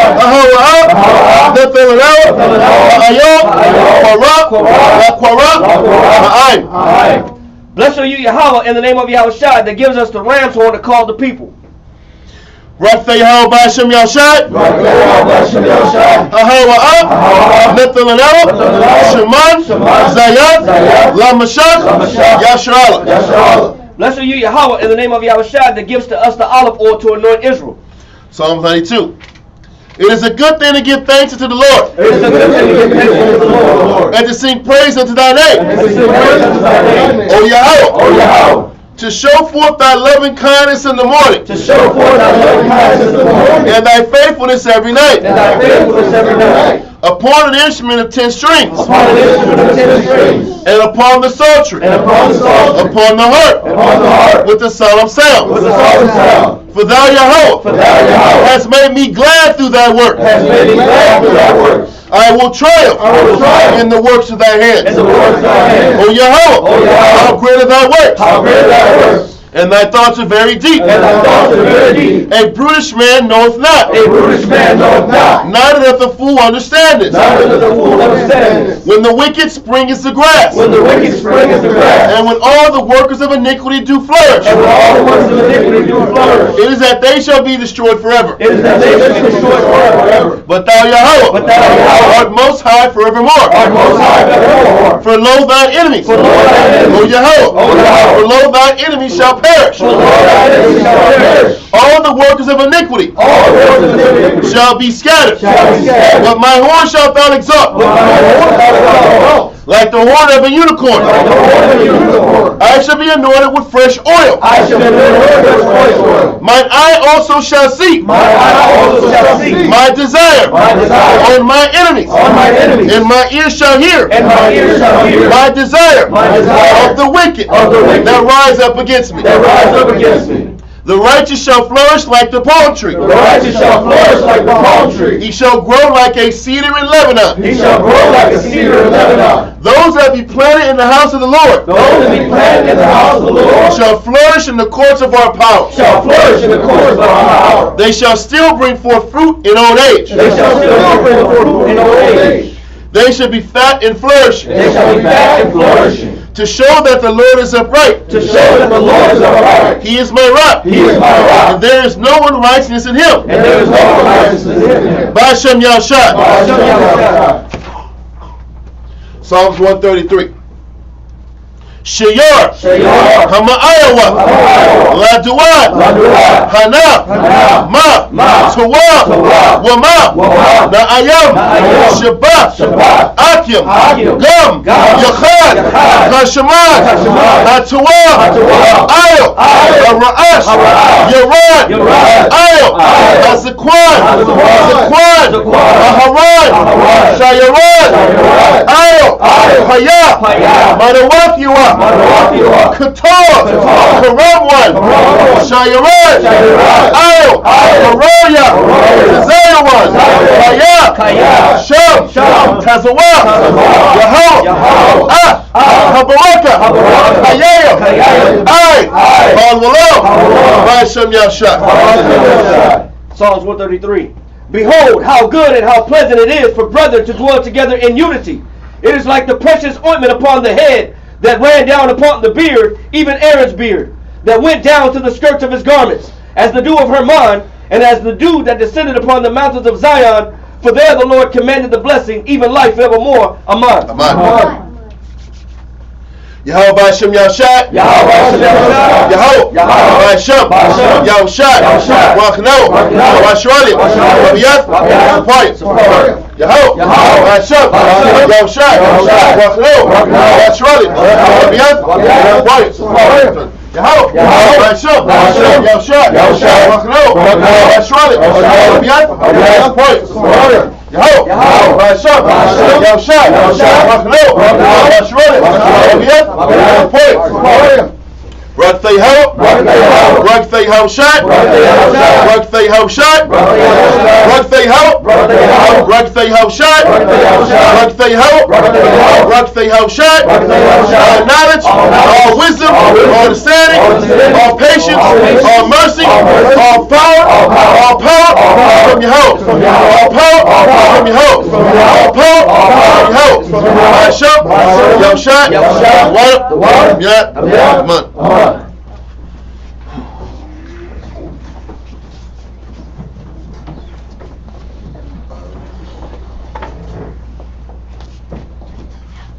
floating out in the heavenly order. Yahweh, Yahshai, will call Shalom, Israel, Amajam. Barak. Yahweh, Yahshai, Barak. Kurishal. Kurishal. Kurishal. Kurishal. Yashimata. Yashimata. Yadim. Yadim. Mata. Mata. Turn the face, sisters. Floating out in the daughters of Zion, made Israel, Majam. Barak.